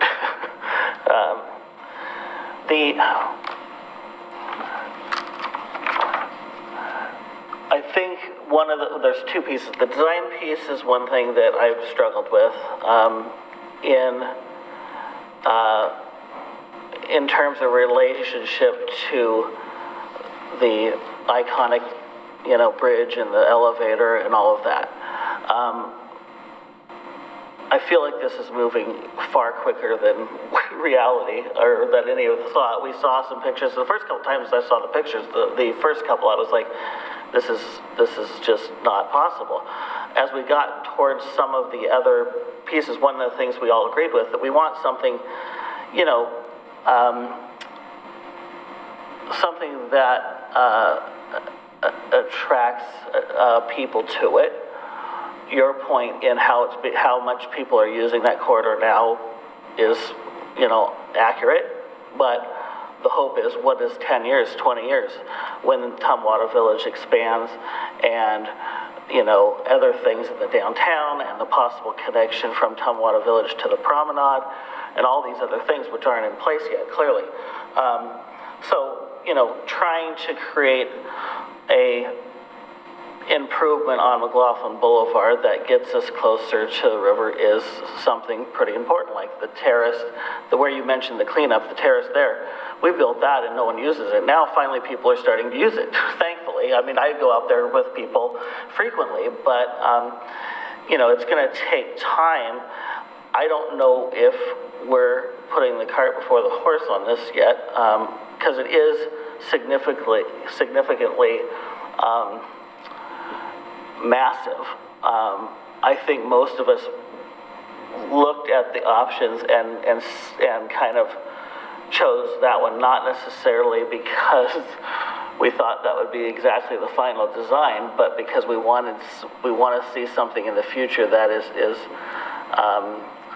attractive and gets people to use that connection from the terrace and all the way to Tumwata Village and eventually out to Kaneema and eventually all the way to Clackamas Park. So this is an overall vision of the entire waterfront. I don't know if that design is the best design. And I don't know that matters in terms of just looking for this grant. I think the grant gives us the ability to start looking at more fine-tuned designs. So I guess if that's true, I'm not opposed to going forward with that. But is it so early? I mean, if this is something, if the development at Tumwater is the next 5-10 years, then are we, jumping the gun on this and not really figuring out how those all connect together? I think we don't want to ignore it because we very much want to have a walking path that connects both ends of the city, and we need to do that. At first, when I saw it, I was kind of mentioning the fact that we all were pretty much opposed to this idea of ODOT building a second bridge across the river, but now we're building one that stays on the same side of the river, and is that wise? I want to see a thoroughfare that connects each end of the city. Is supporting this grant and moving forward tied into the exact visual or the exact? I don't think we've really had enough time to talk about that. It's a massive structure if we go with the image we've seen, and I think there's parts of it that I like compared to some of the other options, but it does block the entire waterfront by building this obstruction. And from all visuals of the city, it takes over, right? From the highway, from West Lynn. So I'm still not convinced that that's the best option. I don't want to not support an option to do something along McLoughlin Boulevard, though. And if there's some way, the examples that we've seen have their own conflicts. Is there a way to do some sort of a suspension bridge that is not as massive or not as, I don't know. That's what we haven't talked about in that detail. So the question you're asking is, if we recommend approval of this grant, does it lock us into either of those designs that we saw? Because I too don't like. Or is the grant in general just moving forward on this process? So is the grant moving forward to give us a design, not those particular two that we saw, but maybe going from refinement? So I think that's really the crux of the question. Yeah, so a couple things. So this grant, this funds, if awarded, would be awarded to us in 2028 to 2030. So the grant application window is now, but those monies wouldn't be for a few years. And again, that would look at those streetscape, and then that type, size, and location for the bridge structure would really allow us to kind of dig in. So that the structural team and the bridge designers, that's their, based on the information we have today, And at a very, very, very high level, that's their recommendation. That type, size, and location document would really dig into the bridge and look at if there's alternatives. It would really look at a little more detail. So right now, it's a general concept.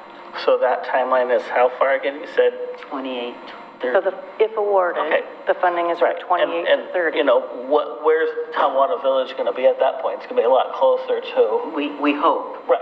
I mean, we hope. Right. Okay. I guess I'm okay. I'm fine with that. Yeah, as long as it doesn't lock us into, because again, my concern is the same thing that you and I both brought that up, Yeah. is that cable stay thing, basically, you can forget about the arch bridge, you can forget about the elevator. It's just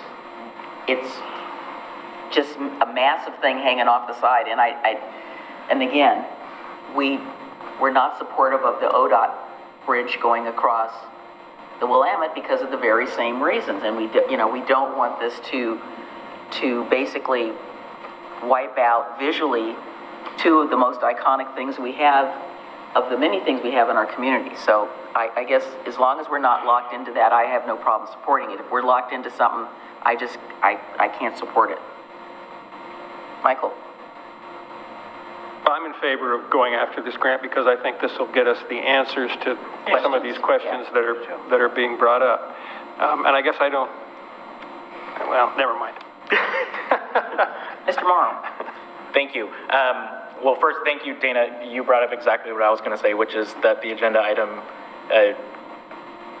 the title of it talks about this being for the allocation of 28 to 30. And so it does feel as though things are going really fast, and I think that's partially because government moves so slow in that. So that's one thing. And then I also do agree with the notion that this is a very underutilized space, but I also would contend that maybe it's underutilized because of the current state that it's in and the lack of improvements that are there. Who wants to go? Right. And so I think that's sort of like saying at the paper mill, no one's going to that spot. Well, maybe when they complete the development there will be some people who go there. So I'm supportive of this. The RIFA program is a great program, and I think it would be a mistake for us not to pursue this money that is being offered to us through Metro. Yes. So let's have a motion then. I move to approve resolution number 24-28. Second. Roll call, please. Commissioner Mitchell. Aye. Commissioner O'Donnell. Aye. Commissioner Marl. Aye. Commissioner Smith. Aye. Mayor McGriff. Aye. Motion passes. All right. Let me just ask quickly, it's 20 to 9. Do we need a quick break, or let's keep moving? Okay, let's move up to items number E and F. So Ms. Schmidt, come on up, please. Second reading of ordinance number 24-1009, amending OMC 22.30 to 030 to adjust membership requirements for the Citizen Involvement Committee, and resolution number 24-3026, amending bylaws for Citizen Involvement Committee. Good evening, Mayor McGriff and Commissioners. I'm Hannah Schmidt, the Community Engagement Specialist for the City of Oregon City, and I am here to present to you the second reading of this ordinance that we went over at the last virtual meeting. Linda Basinger is here in the crowd with me as well, and then in front of you are the bylaw changes that would correlate with the changes within the city code as well. So I'm here for any questions that you have. Okay, let's have a motion. I move to approve the second reading of ordinance number 24-1009. Second. Ordinance number 24-1009, an ordinance of the City of Oregon City amending OCMC 2.30.030 to adjust membership requirements for the Citizen Involvement Committee. Roll call, please. Commissioner Mitchell. Aye. Commissioner O'Donnell. Aye. Commissioner Marl. Aye. Commissioner Smith. Aye. Mayor McGriff. Aye. Motion passes. All right, let's have resolution number 24-26. I move to approve resolution number 24-26. Second. Commissioner Mitchell. Does that have to be written? No, it's not an ordinance. Sorry. It's a resolution, not an Sorry. ordinance. Yeah. Aye. Commissioner O'Donnell. Aye. Commissioner Marl. Aye. Commissioner Smith. Aye. Mayor McGriff. Aye. Motion passes. Just for note, I will not sign ordinance number 24-1009 because there's a big fat typo on it. So when we get that corrected, I'll be happy to sign. All right, let's move to item C. Anyway, 9C, or C. Who's taken the lead on 9Cs? That is the wonderful and delightful Chief Sean Davis. Mayor Commission, good evening. Over several discussions in September and October, the Commission has discussed banning or outlawing fireworks, illegal fireworks, through a city ordinance. The last one was in a work session on October 2nd, and the Commission directed staff to create an ordinance that would allow staff to enforce illegal fireworks under city code. There's two fireworks ordinances before you. One is for fireworks prohibited, a civil penalty, and then there's another one for a temporary prohibition of the use and sales of fireworks during an extreme fire danger. These were reviewed by the city attorney and Clackamas County Fire District Fire Marshal. So this is before you for a discussion to decide if you want to bring this fireworks draft into an ordinance, if you want to modify it, or if you do not want to continue any further discussions on this. Well, I think it would behoove us to have a discussion, and I think it would be good. So Zach and Jason, if you want to come on up, we'd like to have a discussion with ourselves, and you also have some comments, and thank you for the letter. And I wrote all over it. Yep, so that's either good or bad, depending on how you look at that. I think they should read the letter into the record. Mike Yeah, I don't think I want to read the letter on the record. Whether the public doesn't see it. Well, he's probably going to summarize it to some degree. Yeah. And thank you for the sticker. Absolutely. I'd like to see it on your car too, by the way. I'll tape it in there. All right. Good evening. My name is Jason Pohl. I'm an Oregon City police officer. This is Zach Knudsen. He's with Code Enforcement. I'm here today in capacity as the president of the Oregon City Police Employees Association, which represents officers, detectives, sergeants, and non-sworn employees of the Oregon City Police Department. When OCPEA learned that members of the commission were interested in hearing what officers thought of the city's proposed fireworks ordinance, we consulted with our members and crafted this letter to make the commission and the public aware of our stance on this matter. During a recent meeting, our members voted unanimously to express opposition to the fireworks ordinance. What follows are several reasons why. There's already several state statutes that govern the sales and use of fireworks. Implementing a municipal ordinance may create unnecessary duplication and confusion in enforcement efforts. This could result in inconsistent applications of the law as a result of having to navigate conflicting regulations. The fact that some fireworks are legal in Oregon and would remain so in the portions of unincorporated Clackamas County that surround Oregon City could result in confusion regarding what is or isn't legal and unintentional violations of the ordinance by members of our community. We are concerned about the impact that enforcing a fireworks ban may have on the community relations. Lighting fireworks on 4th of July is a time-honored tradition that many people hold deep affection for. Aggressive enforcement of this ordinance could foster resentment and mistrust with members of our community and undermine the efforts we have made for many years to build positive relationships and open communications with people we serve. The association is aware that there has been discussions of utilizing mandatory overtime to provide adequate numbers of officers to enforce the fireworks ordinance. Mandatory overtime on a holiday would represent a significant departure from past practices. Our members are dedicated professionals who balance their commitment to serving the people of Oregon City with their family obligations, especially during holiday periods. Compelling officers to work under these circumstances could lead to fatigue and diminished morale. Additionally, as Chief Davis shared during previous meetings, a significant percentage of the agency's patrol division is already working at some point during July 4th holidays. Extending people's shifts or ordering them in on their day off will increase that number even more. We represent the city's code enforcement officers also, who some have suggested could be utilized to address the fireworks complaints. We strongly believe that sending unarmed code enforcement officers to engage in an enforcement action with large groups of people, many of whom have consumed tremendous amounts of alcohol, is unsafe and unacceptable. Additionally, scheduling code enforcement officers to work on a holiday would be a departure from past agents' practice. With all this in mind, we have concerns about our ability to effectively enforce a fireworks ban due to the sheer number of complaints. Go ahead. All right, thank you. Focusing on our efforts on fireworks calls may divert valuable resources away from more pressing public safety issues during one of our busiest days of the year. Another more practical issue would be safe and proper storage of seized fireworks. We currently do not have a method to store a large quantity of fireworks at the Oregon City Police Department. The Oregon City Police Officers Association wants the commission and the people we serve to know that whatever decision is made, we promise to fulfill our mission and uphold the law as we always do. So thank you for your consideration in this matter, and God bless. Go ahead. Steal the mic from him. Right.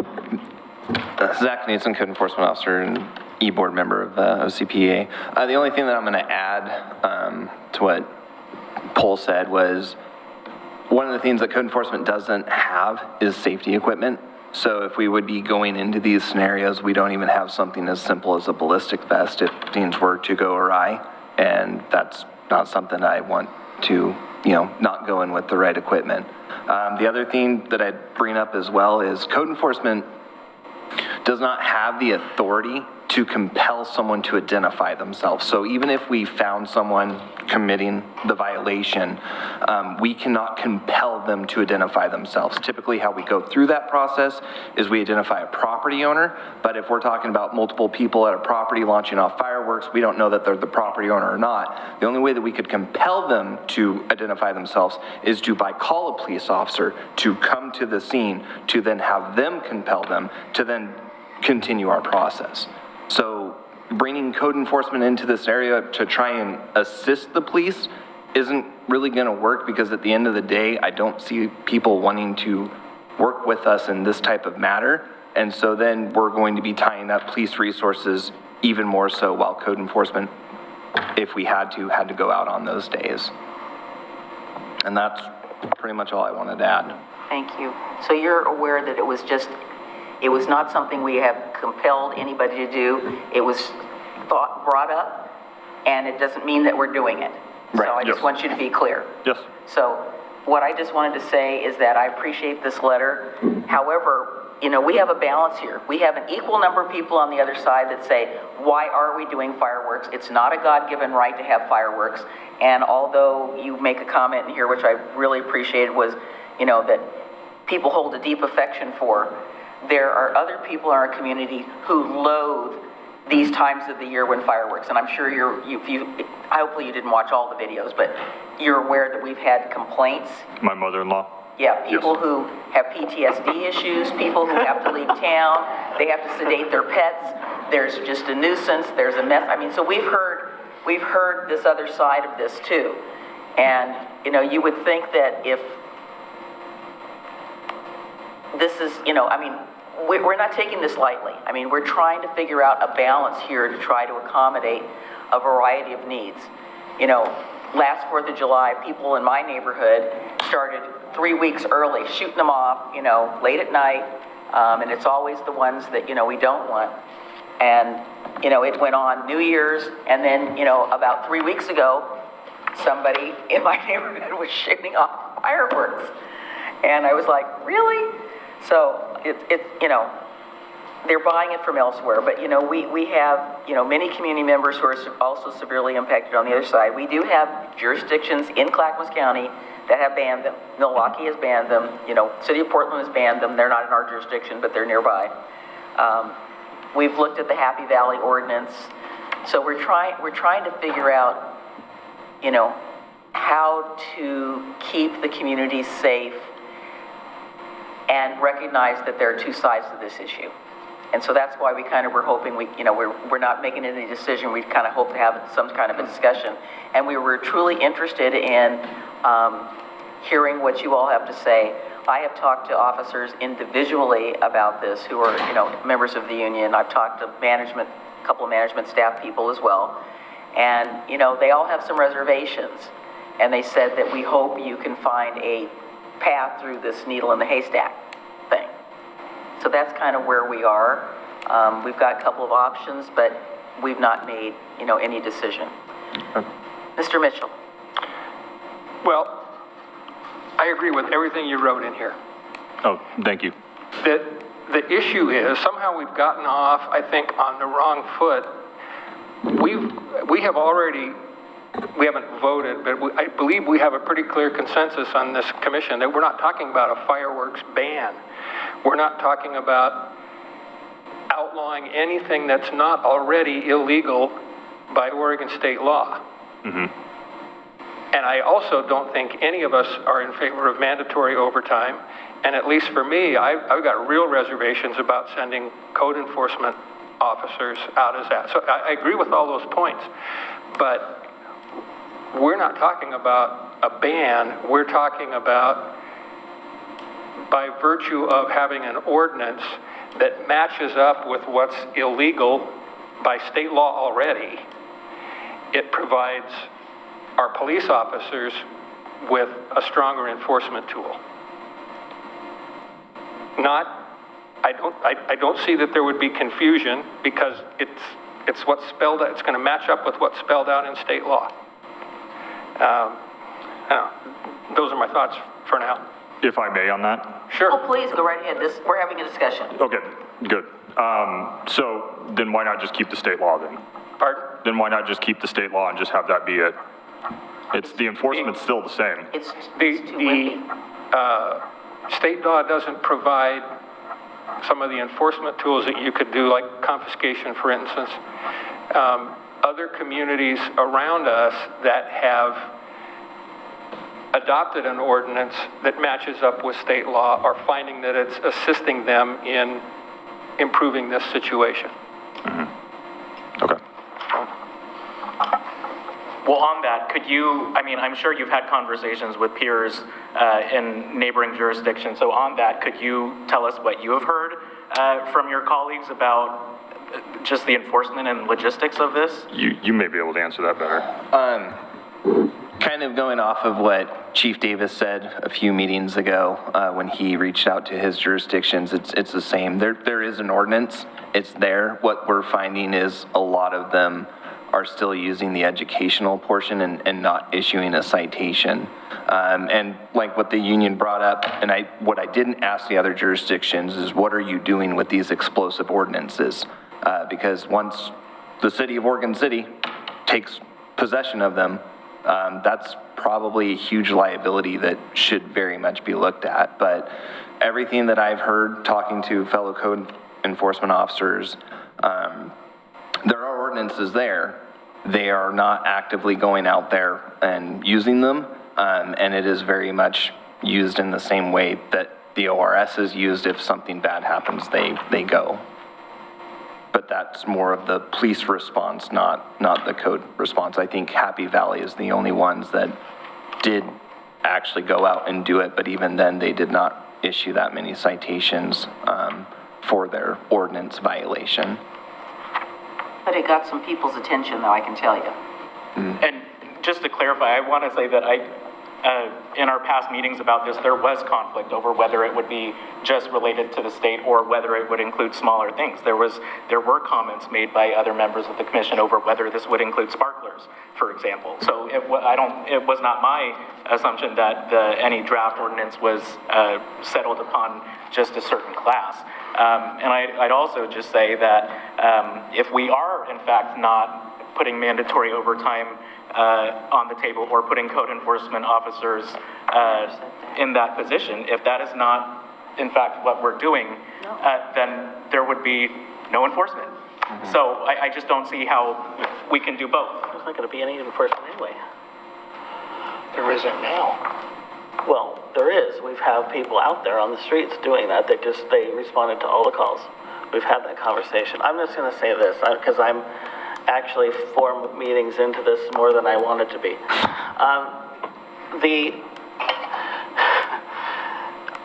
I agree with, well, I'll just ask this question. I assume this letter came before the union actually saw any of these two proposed ordinances. That's correct. Right, so so the union hasn't had any ability to respond or look at those. I don't know if you've looked at them all, but I mean, this is a general letter based on what they're hearing from these past meetings.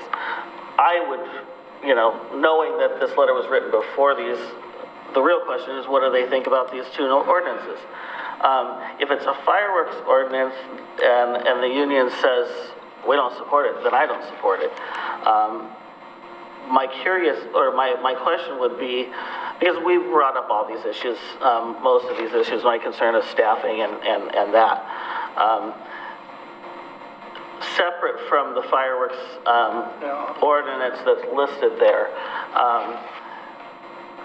I would be more inclined to know what the union's opinion is on these two proposed ordinances, especially the extreme fire risk one, which I think, in whatever wording it is probably a no-brainer. But in terms of the extra staffing and all the things that this commission clearly hasn't realized, I wouldn't. Yeah, we didn't say we were going to do it or not. We just, I know we that, were getting information. I know. So again, I would like to wait to hear a response on these specific. If there's time to take a break and they could look over it or something, and we could. Well, they don't need to do it tonight, but I mean, I guess we're, I'm going to be straight up with you about. Please do. I'm going to probably compromise, but let me just say that if I had my way, I would not allow any sales of fireworks in the city of Oregon City, period, because we only had 2 sellers this last year. People aren't buying them. It's not like when I first moved here. There was a fireworks stand on every corner, and everybody was selling them. Every school group was selling them. To me, from my way of hearing from the constituents, the negative effects of them, to me, don't outweigh people having a lot of fun, because there's too many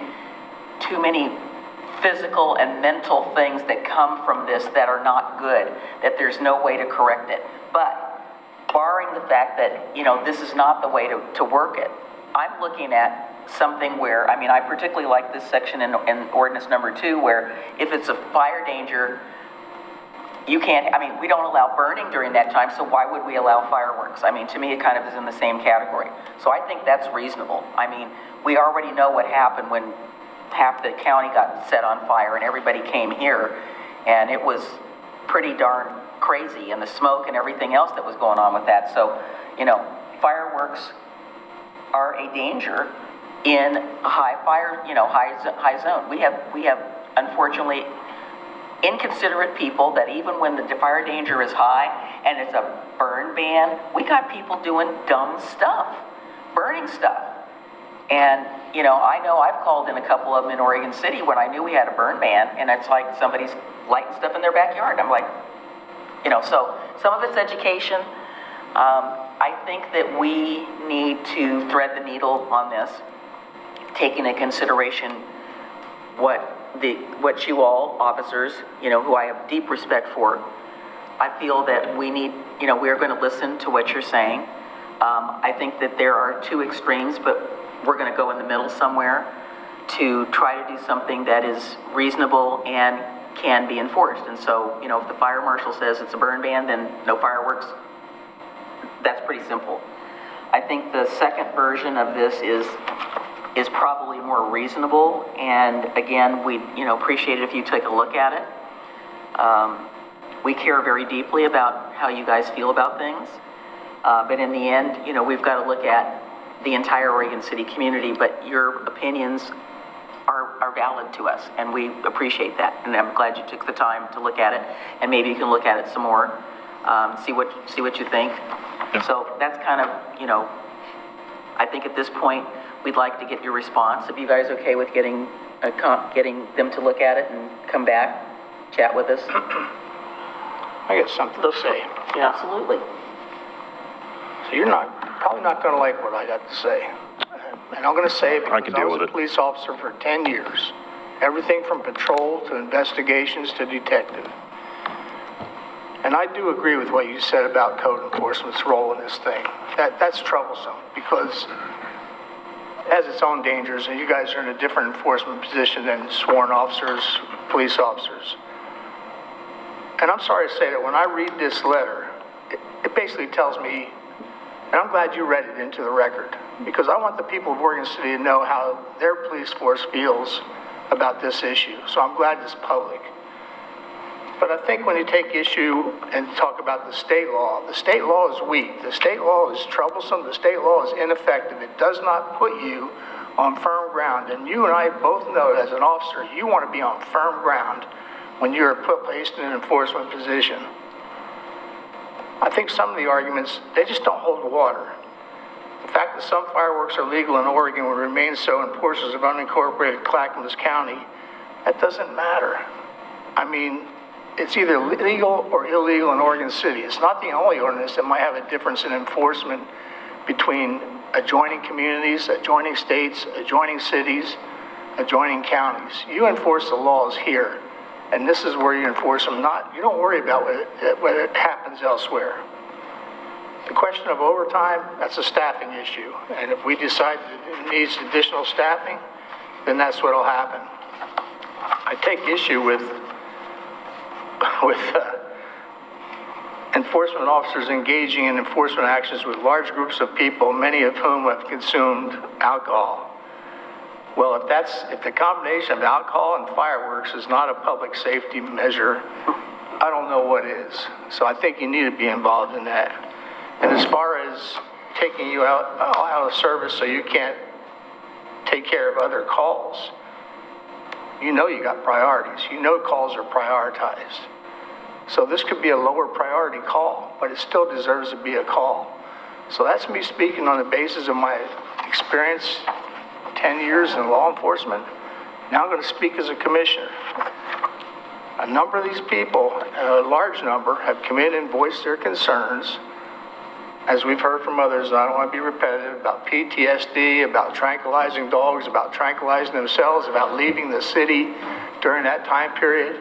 This commission is committed to livability, and I'm committed to livability. And if there's something that you don't like to enforce, guess what? You have a certain amount of latitude. You don't have to issue citations. You know that. You give warnings. You give warnings on traffic violations.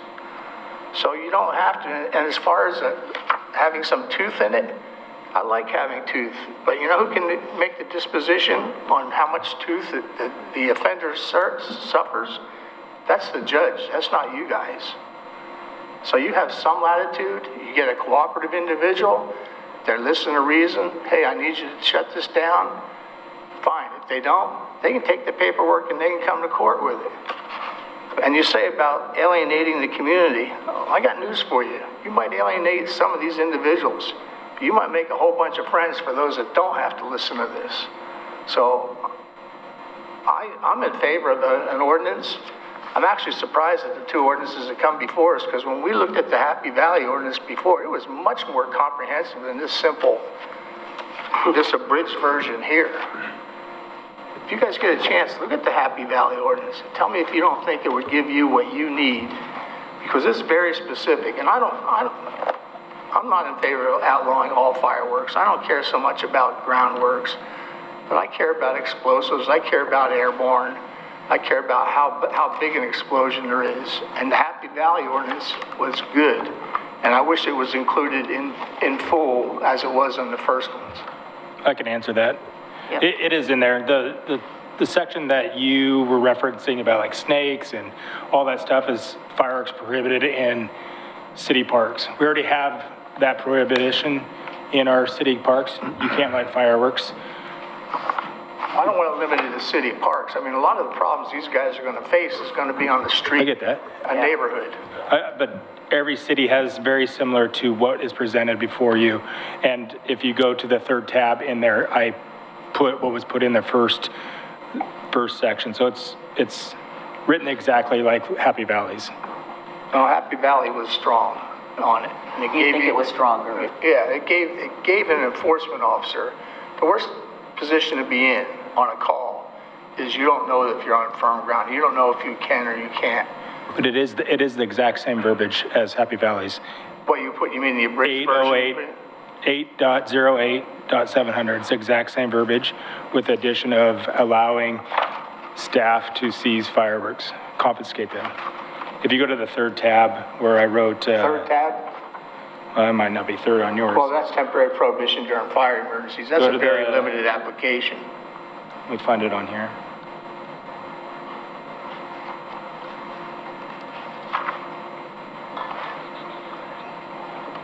You know, it's not going to be everybody's favorite call, that's for sure. It is going to be number 4, fireworks ordinance 2022. That, and the date is there from that work session. That's what I presented during the work session. If you go to Happy Valleys, it's the exact same. Yeah. Their membership needs to take a look at things and not get a incomplete message.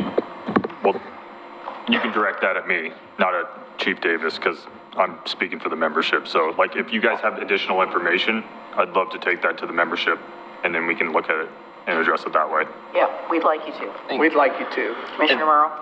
I'd like to say something real quick to comment on Commissioner O'Donnell's.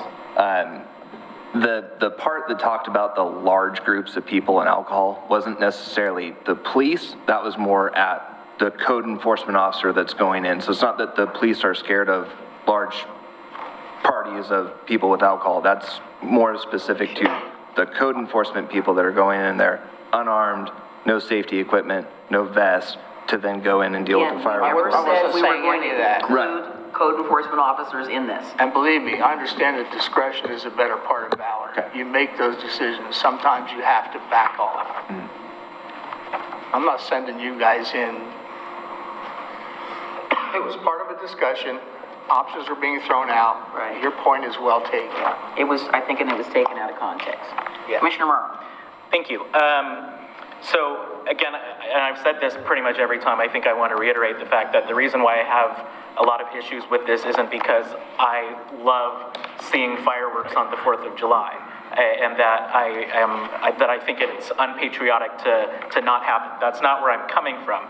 It's, I think, very well articulated in this letter, the reason why I have a hard time with it. And in fact, I think, Jason, you being a canine officer, you may know this very well more than most when you're sitting here and telling us how this is questionable and how it can be enforced. And I believe that that would be very well taken into account here, is that I think that we all agree that there's a problem that we would like to see solved. It's just a matter of how we get there and whether it's enforceable. And I know there was something said about the ability to prioritize calls, but what the point that's being made, and the point that was being made by former Chief Band, wasn't that there isn't a prioritization. It's that before you get to the dispatcher, you're in a queue, and there is no prioritization there as opposed to just who comes in first. That's where the issue is when you have the amount of calls that are coming in. It's the fact that you can't decipher between those levels of priority prior to actually getting on the phone with the dispatcher, is what I took to be coming from this letter and from former Chief Band. Well, as one that worked in the Emergency Communications Center,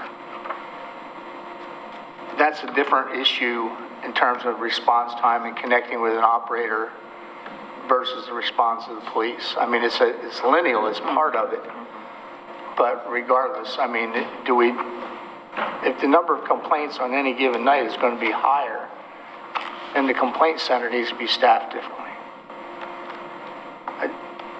Okay, well, let's Commissioner One last Smith, thing. sorry. And I don't know if the union had, like said, to look at each of these. Now that I read the first one, I think the union might really support it. Why? Because it says may do this, may not do this, or subject to. So support that one, because then the police department does nothing. Because they have the choice to do it, and they're telling you they're not going to, they can't do it. So I think we're going to bring this back, and after we have another discussion with you guys, which we would really appreciate. Absolutely, happy to be here. So thank you so much. Thank you for having us. Appreciate it. Thank you. Have a good night. Thank you, Zach. All right, let's hear about the fantastic Washington Street Corridor Federal Earmark Funding Project Conceptual Design Project. I'm excited about it. It's going to fix some things that are wrong on that section of the street. I just just think their dogs are going to have a big problem with fireworks, don't you think? Well, they're probably trained to be around gunfire, so. Yeah, still doesn't make it easier. All right. And have a certain response to that. Yeah. Let me bite you. All right, good evening, Mayor and Commissioners. Come on. We're off fireworks. We're not ready for this. Tonight, I'm going to walk you through a conceptual design for the Washington Street corridor. So this project is, I'll give a little background on it. Originally, the developer of the Abernathy Green project applied for this community project funding through Congressman Chavez DeRemer's office. And their intent was to support modernization of road systems and provide easier, safer access to community, retail, and entertainment facilities around their proposed project. As you're aware, in May of '23, the city placed a ballot measure on there for urban renewal funding, which did not pass. At that time, the developer placed their project on pause. Following that pause, the city was asked if that funding was awarded, if the city would take acceptance of those funds and deliver the project. So we agreed if the proposal made it through into the funding package, that we would accept that and provide the match. So in July of '23, we were notified that the project had cleared the first hurdle and was included in an appropriations package. And then in March of '24, the Consolidated Appropriations Act was approved, which included $4 million in community project funding for what's referred to as the Abernathy Green project. At that time, knowing that funding was for transportation improvements around the Rossman landfill site, we reached out to ODOT in Clackamas County to begin discussions about trying to fund a joint project around the 213 and Redland Road intersection. That could have been tied to the county courthouse condition or working with ODOT. We spent a handful of months trying to negotiate and combine a project together to successfully deliver a jug handle phase 2, and we were not able to come to a reconciliation on a project. And so after that, staff met with representatives from Chavez DeRemer's office to discuss, options for how we deliver that project. And so we did have a discussion about using it to take forward design work for that 213 and Redland Road project, or this idea of providing a project that would get us design and construction. Projects that provide design and construction are a little more exciting and are something that they were looking for. So at this time, we've pulled together a concept for this corridor for you guys to provide feedback. So I'll just kind of walk you along what this concept includes, and if you've got questions, just let me know. So the corridor starts on Washington Street at Abernathy and 17th, and so that will be the south end of the project limits. You can see there on the lower side of the Washington Street, or the east side, that antique store in the corner there, this would provide the missing piece of sidewalk in that section and would address ADA compliance at the signalized intersection. On that top of the slide, or the west side, it would include the ADA improvements at that signalized intersection. And for the most part, that's kind of the sidewalk component in this first section. We would look to include the street lighting there on the end of the Oregon Trail frontage where the sidewalk exists. Squeezing that street lighting down near the antique store is going to be tough.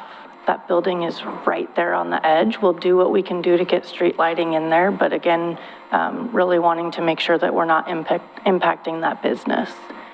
There are not any other improvements on the west side of the street. There is properties along there, and there is missing sidewalk. That property does have a condition of approval as part of a land use application to construct their frontage. So it was not included in this proposal. We've included a new rectangular rapid flashing beacon at the crosswalk that connects the Amtrak overflow parking to the end of the Oregon Trail to provide that safe pedestrian crossing for the events that occur down here. And then it would include rebuilding those ADA ramps at the end of the Oregon Trail driveway to make those ADA compliant. The next section starts just after that RRFB. Before you leave that, is there any chance that we can put a curb cut where the, if you go back to the first slide.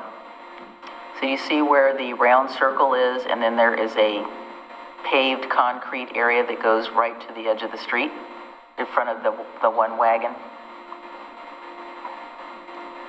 Right there.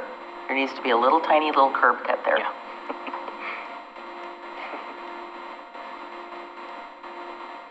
Okay, we can look at that. Okay, just look at it. I'm just saying, a lot of people use that during concerts in the park, is what I'm saying. Maybe with a bollard, because otherwise you've got people turning in there. Well, no, we would, yes, we'd probably put a bollard there or something, but yes. Something for events. Right now, it's going over the curb and using a gigantic piece of wood to get up over there, which is not really safe. So anyway, so thank you.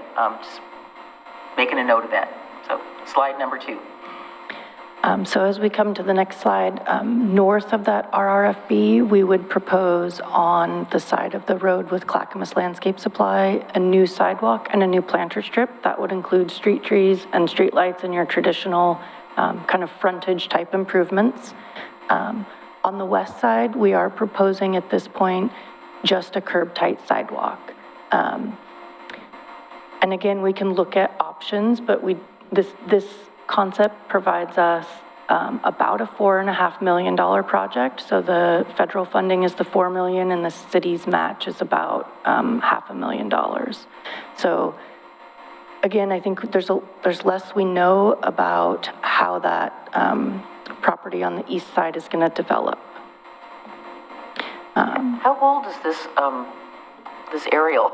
Because that does not look like all of Clackamas Landscapes. This must have been recent because it looks like lots of stuff has gone out of there.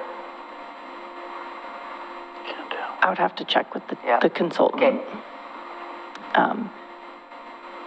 So then on the next slide, we continue that sidewalk and planter strip on the Clackamas Landscape Supply side, and then we tie into that kind of offset existing sidewalk on the landfill side. And then we would bring that sidewalk all the way up to connect to the existing sidewalk in front of the metro station. And how does this relate to the work that we need to do to get the Stimson property ready to, for its disposition?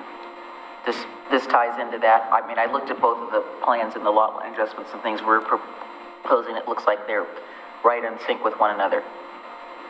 Yes, so we've been coordinating that discussion about the survey work that would provide those right-of-way dedications is all coordinated with this work. Awesome. Anything else?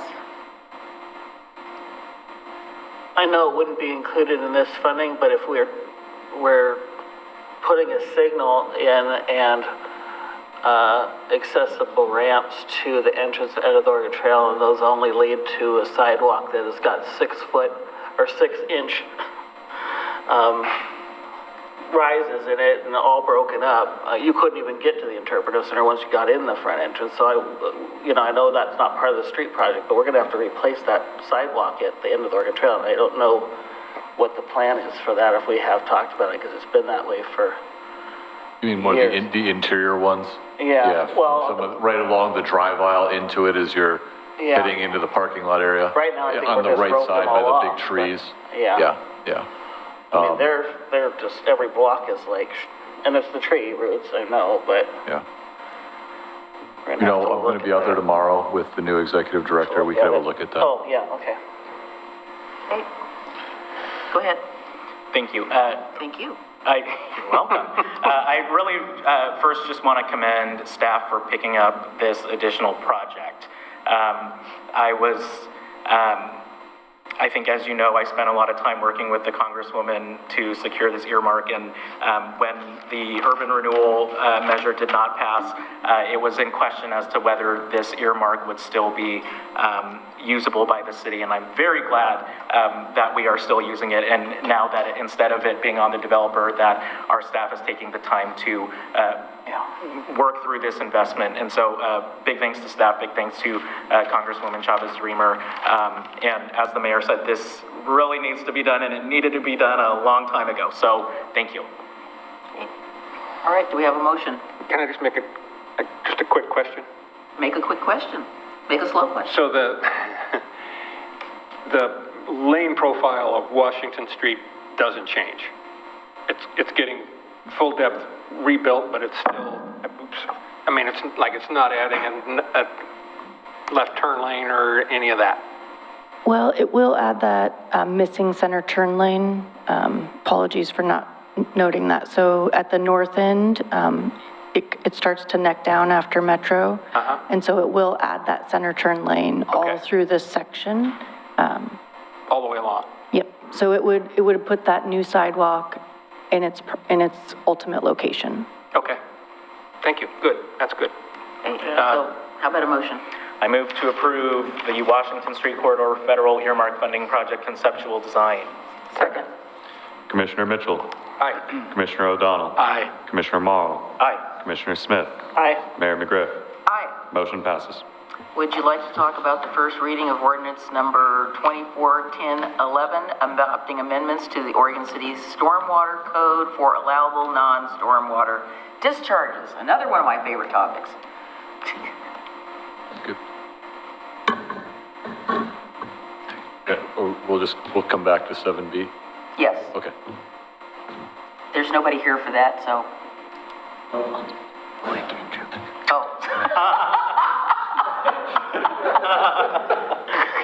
I meant not the personable staff, but the general public and the applicants who are asking for this. Didn't mean to slight you, Mr. Zook. All right. Good evening, Mayor and Commissioners. Dana Webb, Public Works Director. I'm going to pass this to Marcos and let him introduce himself and present the topic. Good evening, Commissioners. Just slide it over so you're comfortable and not having to hunch over. There you go. Thank you. I'm Marcos Kubo, the Water Quality Coordinator for City of Oregon City, and I'm here to briefly discuss the amendment to 8.08. And so by giving this presentation, I'm satisfying two requirements of the permit. One is to present to the elected officials, check, and the other one is to discuss this ordinance and hopefully get it amended. Is this somebody pouring paint water down the drain in Athens, Georgia? Yeah, it definitely doesn't look good, and that's exactly what this is about, is defining what's allowed and what's not allowed down the storm drain. And so the EPA came out with these definitions of allowable non-stormwater discharges. So by process of elimination, anything that's not on that list is not allowed. So basically, it doesn't really change anything that we do presently. It just gives us a little more teeth to enforce illicit discharges. It provides codified language that, clearly delineates allowable and not allowable. And that's really all I have to say about it, but I'm happy to answer any questions you may have. Sounds pretty straightforward. We don't want people putting stuff that they're not supposed to be putting down the storm drain. Agreed. I do worry sometimes, though, when, there's a lot of leaves and debris. There's a lot of leaves that go in there. Plus, sometimes there's the road dirt that piles up kind of at the edge and plugs up the little squares. And so I'll take something and poke them through. And I think, do they really want all that dirt down in there? But it probably just settles to the bottom is what I suspect. Yeah, the way the catch basin is designed, it collects all the sediment and stuff, and then we do our best to come in behind and vector truck it out. Our back thing Yeah. that sucks it all out, yeah. And so we do our best to keep those catch basins tip-top, and we also have the street sweepers that we try to keep moving and keep as many leaves off the road as we can, because it does make a difference. I had mentioned to former Public Works Director John Lewis that there were several of the storm drains in my neighborhood that have little gardens of Eden growing down in there. And I looked down in there and I went, yikes. Lots of ferns and all kinds of stuff coming up there. Well, that's a good sign. That means the water's healthy enough for things to grow. So. I just don't want to see any little gnomes or anything in there. That's fair. Yeah, or clowns, yes. Do you have any questions about this? Do we want to have a motion for the first reading? I'll move to approve the first reading of ordinance 24-1011, adopting amendments to the Oregon City Stormwater Code. Second. Second has been moved and seconded. Mr. Kabizman. Ordinance number 24-1011, an ordinance of the City of Oregon City adopting amendments to the Oregon City Stormwater Code for allowable non-stormwater discharges. Commissioner Mitchell. Aye. Commissioner O'Donnell. Aye. Commissioner Marl. Aye. Commissioner Smith. Aye. Mayor McGriff. Aye. Motion passes. So will we get some more of those little stencils that say don't discharge, with little fish on them or anything like that next to that? People seem to like that. Yeah, we should have just about every catch basin marked at this point. I can bring some by in the second hearing if you're interested. And Okay, awesome. use them as coasters. All right, thank you. Thank you. And welcome. All right, last but not least, we have nonprofit corporation low-income housing property tax credit, and that's for the person that we didn't recognize earlier, who's now coming to the front of the room to enlighten us and delight us with all this great information.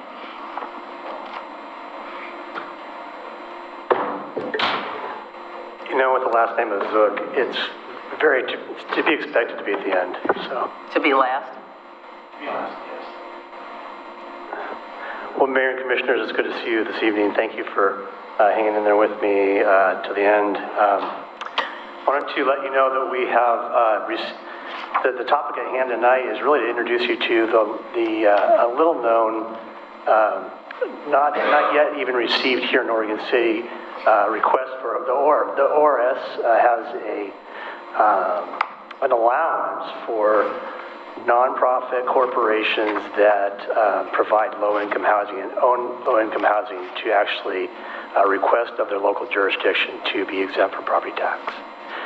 And the reason this came up is we did actually receive a request just recently, and I have not gone through this process in my career, but there are a few other cities that have, and so what we presented to you tonight was as much information as we could, really with the intent that you discuss the options and really just kind of direct staff as to where to go from here.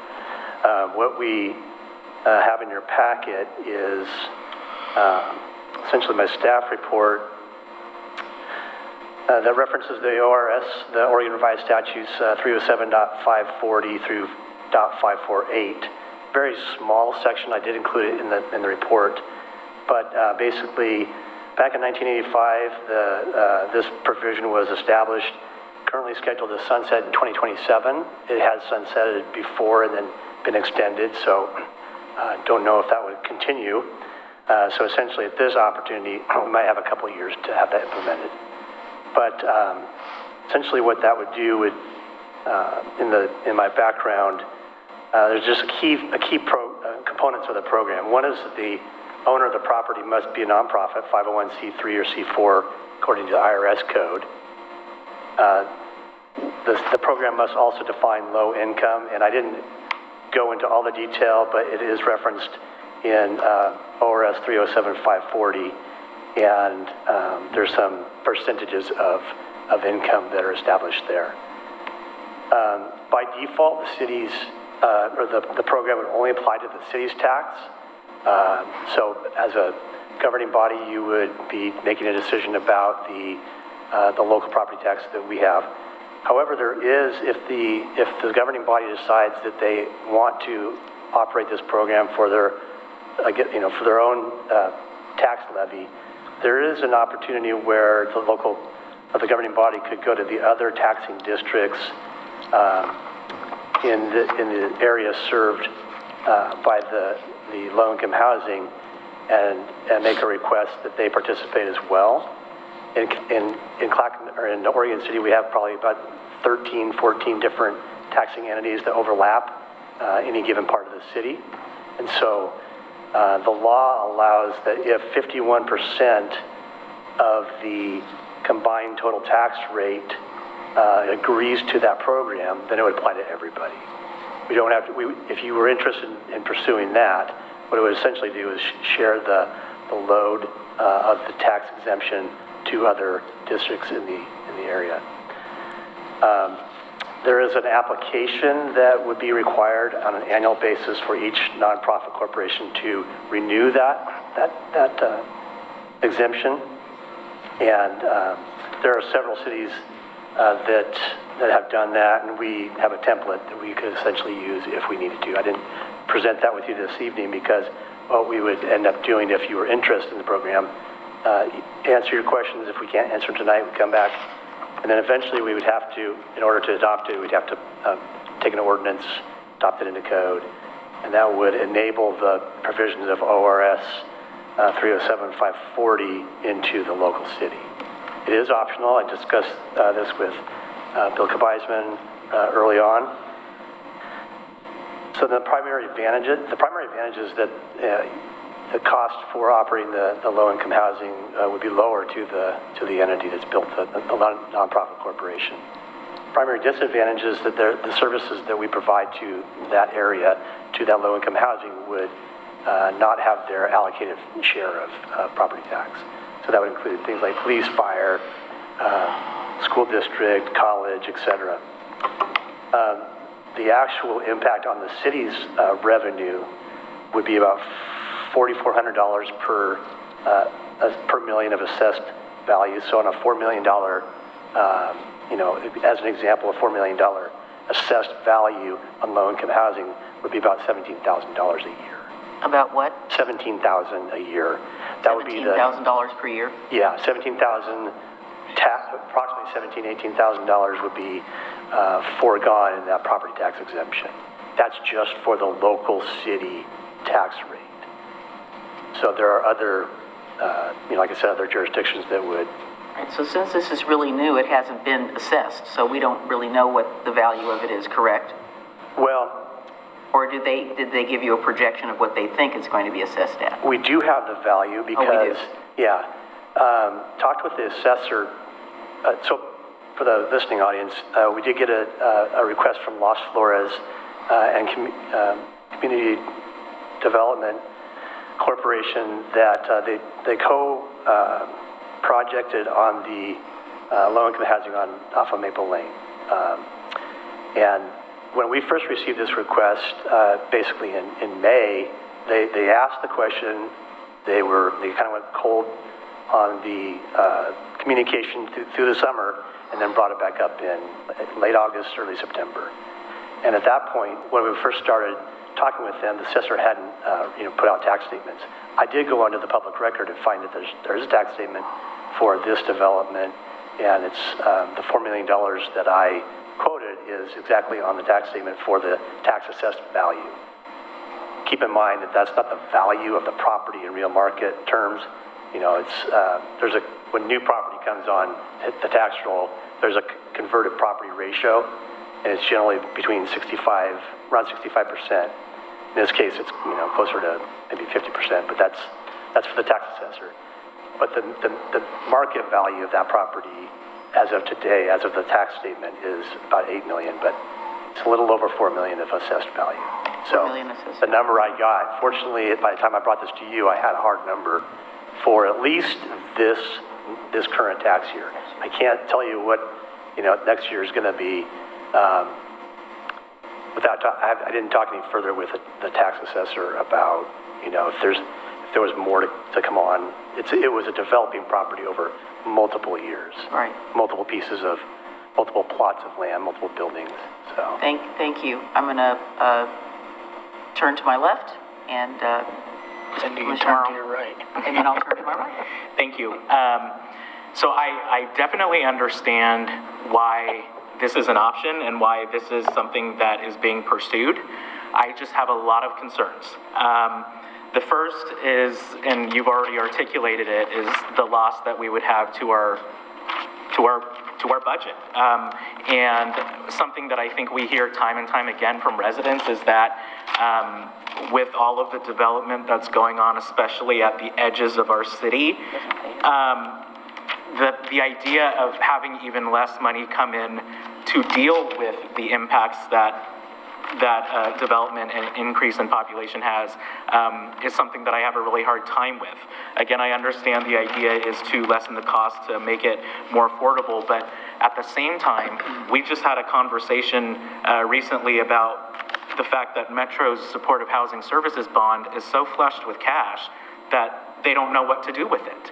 And so I think the affordable housing component is well taken, but at the same time, we've got Metro Council currently deciding whether they want to reduce the tax rate that's collected for the SHS and for the affordable housing because they don't know what to do with all that money. And so I have a hard time reconciling those two, and then add the additional bonus, I guess, that as the county seat, we have so much untaxable property in this community because of all the government buildings that have a very big impact on our community, but do not pay back into the services that are provided because of those people.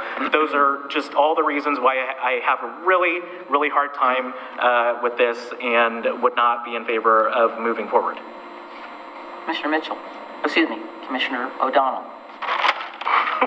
I went to my right.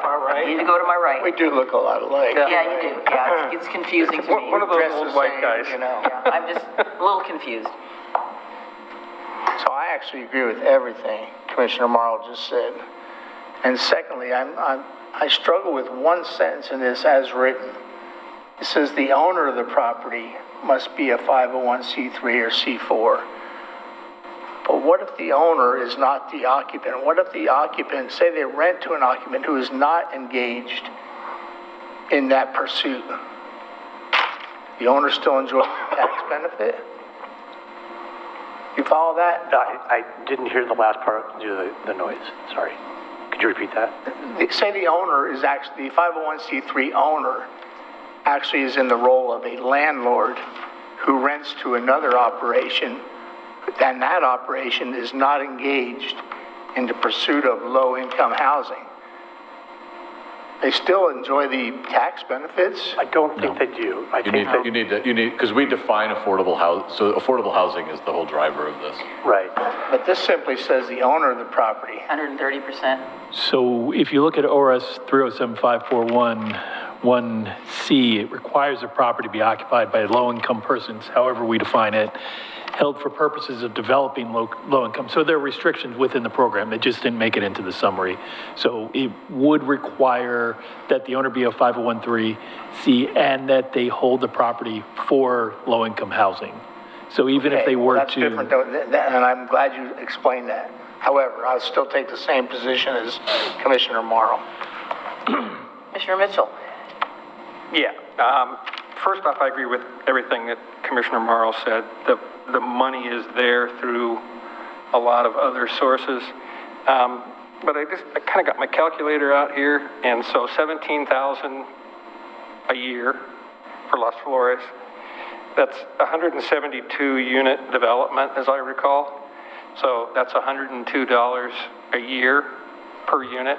Well, so it's like the one thing is that so they brought that on because there's multiple buildings out there, so all of them might not have gotten assessed by the time. Oh, okay. So that'd be the one thing we'd want to make sure they got all the property. Because so I looked at the tax assessor's database at every single address I had. They have like 7 or 9 different addresses. I looked for every single one, and there was only one tax bill that came up. Now, that is probably legit, meaning it's all taxed under one address. I would have to confirm with the assessor, but the principle, I didn't put that statement into here because the principle would still stand that the amount the city would collect on a $4 million tax assessed value is $17,000.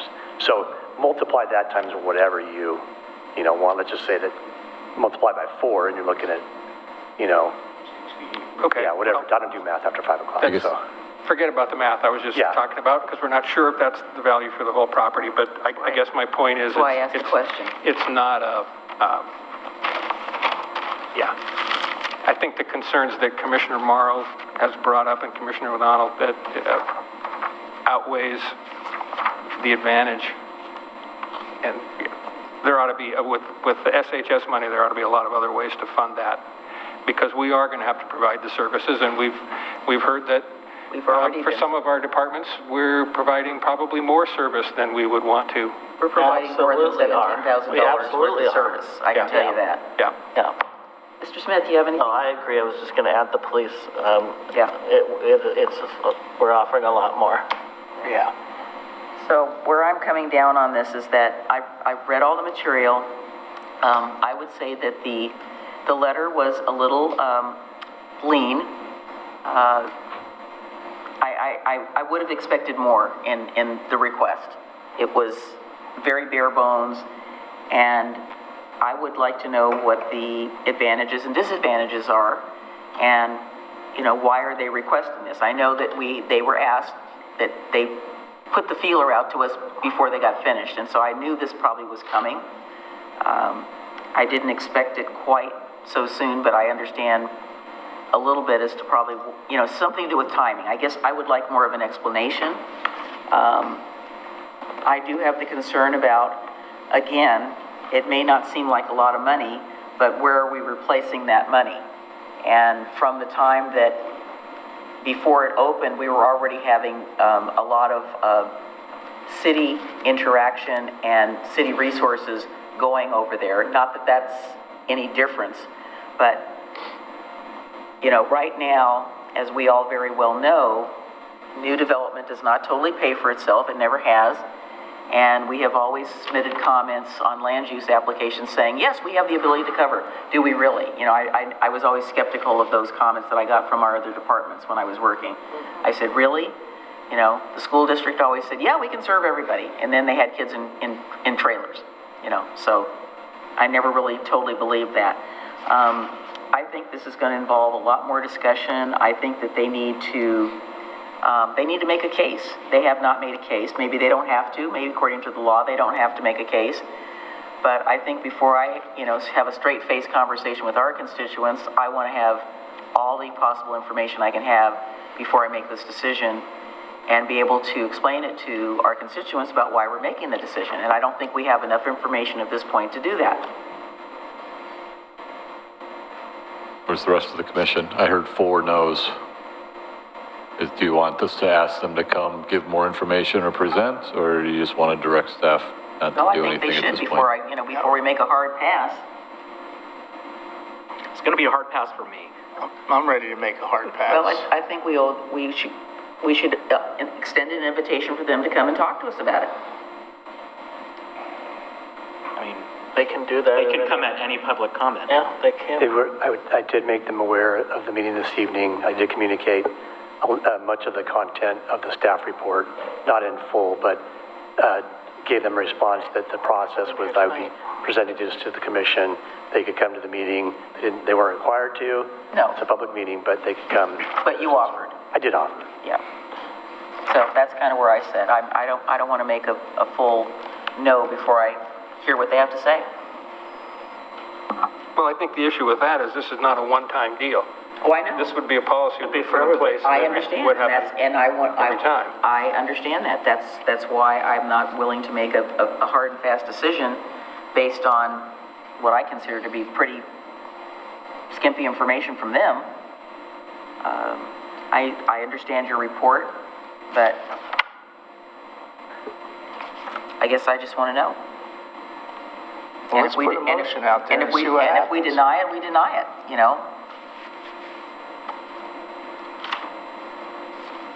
So the requested action is direct staff to move forward with implementation, do not move forward with result in normal taxation, and I think there's a third option. Let's hear what they have to say before we make a final decision. I think it's either going to be pretty cut and dry or it's not. So that's my suggestion. Anybody have a motion? Thank you. I was just saying we could direct staff to have them come to our next meeting and then decide it. What's the proper motion to decline this and not participate in this? How should it be worded? Just what it says on the staff report. You gotta find it. It says, decide not to move forward with the program which will result in the normal taxation of a nonprofit corporation with low-income housing property. I make a motion that we decide to not move forward with the program which will result in the normal taxation of the nonprofit corporations with low-income housing property. Second. Been moved and seconded. Let's have a roll call. Commissioner Mitchell. Aye. Commissioner O'Donnell. Aye. Commissioner Marl. Aye. Commissioner Smith. Aye. Mayor McGriff. No. Motion passes. All right. Do we have any communications? And not tonight, ma'am. Thank you. Any communications from OCPD? Other than there's a lovely wreath out there at Roberts Memorial. Yeah, I have nothing tonight. Thanks. Okay, commissioners, I do. please. So I want to report to this commission on the workings of the committee that is formed to form the destination marketing organization. And I say that because at some point it's going to come before this commission for review and critique. Have you had more than one meeting? We've had 2 meetings, and I want to say for an impromptu formation of a committee, there's some pretty good folks on there with some good thoughts, so that pleases me. I also want to say that both Matthew Landkamer and the attorney Rosalie, they've done a good job in leading the meetings. And they did a very good exercise with something called, an acronym called RACI, which it depicts who's got what to do, and that breaks down into who's responsible, who's accountable, who is consulted, and who is informed. And that's a very good breakdown of what's to happen. My sense of the conversations is that there's an expectation for the city to bear the entire financial burden, and I've been opposed to that, and I've been opposed to it, and I've been very verbal about it, very vocal, because I think what I don't want is people who see their role as beneficiaries without being active participants in the success of the thing. You can describe that as skin in the game. You know, the sources of funding initially, we know that those are city funds, but what is going to be the source of ongoing funding? And if you have a financial commitment of your own, then maybe you're more active in trying to determine the outcome of the organization. So I would lean towards, when it comes before you to review, maybe some sort of financial contribution by the players. You know, there's the initial funding and then there's the ongoing funding. I struggle with what Matthew has said, because they see their role as marketing. And to be quite honest, I thought James Graham did a pretty good job in the marketing component. His advertising was good. But they're not leaning towards the management component. And my argument is, and always will be, and always has been, if you don't have your products aligned, if you don't have commonality of ticketing, commonality of operating hours, you're going to fail. And when you fail once, you don't recover from that for a period of years. So when they come before us, if the direction is still marketing versus to the exclusion of management, look at that hard, I ask you. The first board, I believe, gets selected by this commission. Yes. And I'm not sure, I have to review what subsequent boards are going to be selected. So are they selected by their existing board? Do we forego that? I need to be clear on that, and I'm not. Can we get some clarification on that? You bet, and I'll be asking at the next meeting. The other thing that came up was, I really feel that many of these participating organizations may have to somewhat set aside their own interests, because there are going to be people that's competition for resources, but it's important to put the success of the overall effort above your individual interests. And if you can't do that, we'll fail. So I think the management component is huge. They don't feel they have the power to do that, and I think they need to have that power. The other thing that came up was the formation of committees, and I have no objection to an advisory committee, ever.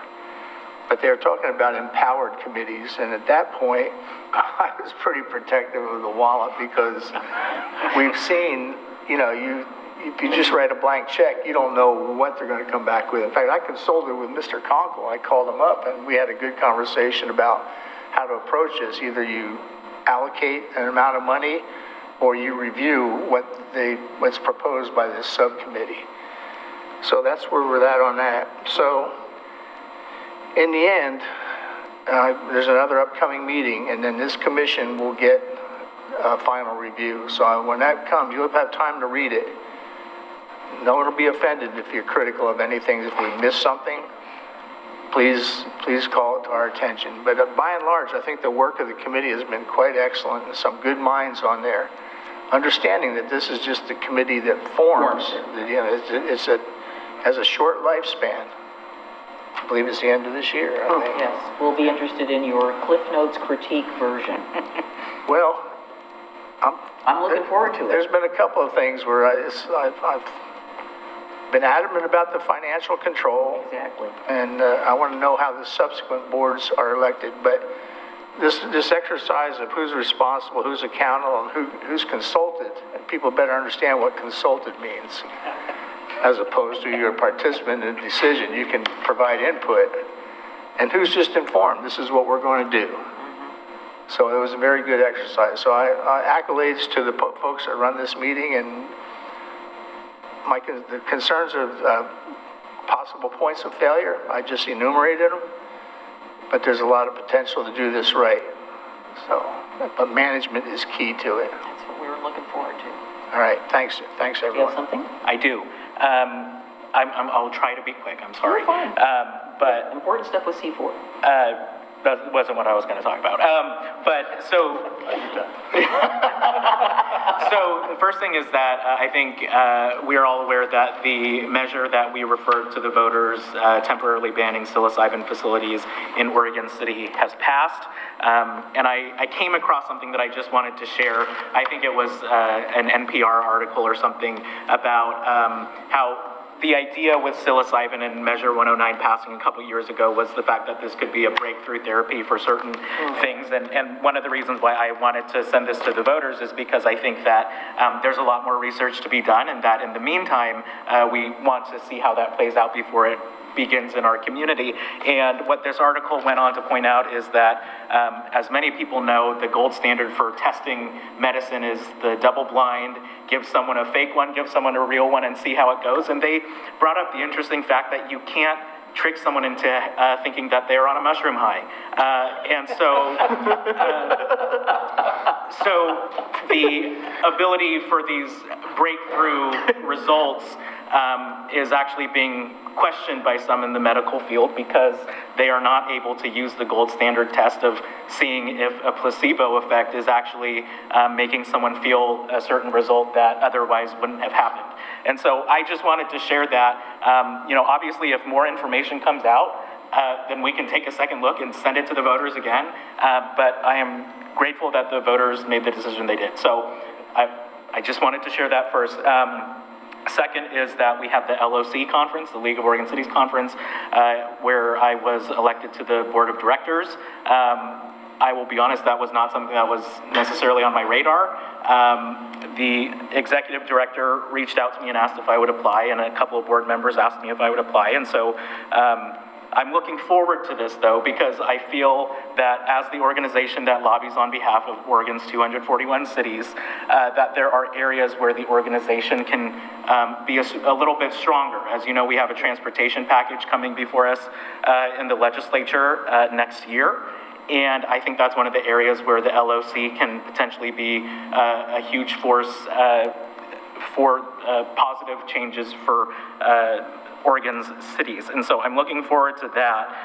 And speaking of the League of Oregon Cities, lastly, I'm not sure if staff saw this, but the legislature has a survey out right now to cities that the LOC has distributed about water investment needs, and that's due by December 15th. So I want to make sure that that's on staff's radar, that we look into sending those survey responses in, because the idea is that they're crafting a water package. There are a lot of packages that they think they're going to pass this session, and we'll see how successful they are. But at the very least, making it known what water infrastructure is important to us, I think would be valuable for us. And interestingly enough, on my professional side, this is something that I've worked on with the Water Caucus and the legislature over the summer with, and I'm glad to see that the information is starting to go out and we can maybe see some good investments next year. And that's what I have. Yeah, we did respond to a prior survey, and water was on there. When I had an opportunity to meet with one of Senator Merkley's staff, I said infrastructure, particularly water, talked about our WIFIA process, and she was very amenable to moving some of that information forward. And this is exclusively water in state legislative. Yeah, so. yeah, but we also were talking about it on the federal level. Yes. So we're trying to do the 1-2 combination. Absolutely, yes. So that was very... Thank you for it. Dana and Matt let me know that they're perfect. Yeah, they got it. Because I think Tony gets most of the stuff that I get that says, here, fill out this survey. Yes. So, and I sent it to you twice, but at least I said I forwarded it, and then when I get asked, I said, yes, I forwarded it to the staff. So I don't particularly have any communications, although I did want to say that for our work session on the 12th, I'm going to be excused from that meeting, and Commissioner Morrow will be in, will you be in DC? You're east somewhere. In Florida. In Florida. So he will be Zooming in, and so I've asked Commissioner O'Donnell if he would chair that work session meeting. I will not be Zooming in, but Commissioner Morrow will be Zooming in. So, and then we're back to our regular schedule. I'll be back before the meeting on the 20th, where we'll be having some other things. But I also want to do a quick shout out. So I was in the shout outs in the city newsletter, but I received a very good compliment from Howard at Action Northwest. They have a contract to do our gutters. And he told me how much he appreciated working with Kyle in our Parks Department, and he wanted me to pass that on. So now I'm going to say it for the rest of the world. I want to thank the Oregon City Police Employees Association for responding and coming forward and talking with us, particularly our fabulous code compliance staff. And I say code compliance because in my phone I have it as code compliance, not code enforcement. And also thank you for all your work on this, Chief Davis. It's important, and I know it was a little bit extra stuff, but you always go the extra mile anyway. And also to Hannah for moving that CIC material forward, so now we'll hopefully get them all on the straight and narrow, and we won't have any more issues with regarding who's on what and where and all of that. Also with regard to the psilocybin, I was interviewed this afternoon by, which channel was it? I think it was 6. And basically the comment they wanted was, was this in the forefront of our community, and was there a lot of extra effort to have our community understand what was going on? And I said, really, only 1 or 2 people reached out to me during the time that the ballot was out there. And I said, basically, what you said was that there's not a lot known about it, and that I think we want to wait and see what happens before the city does anything to that regard.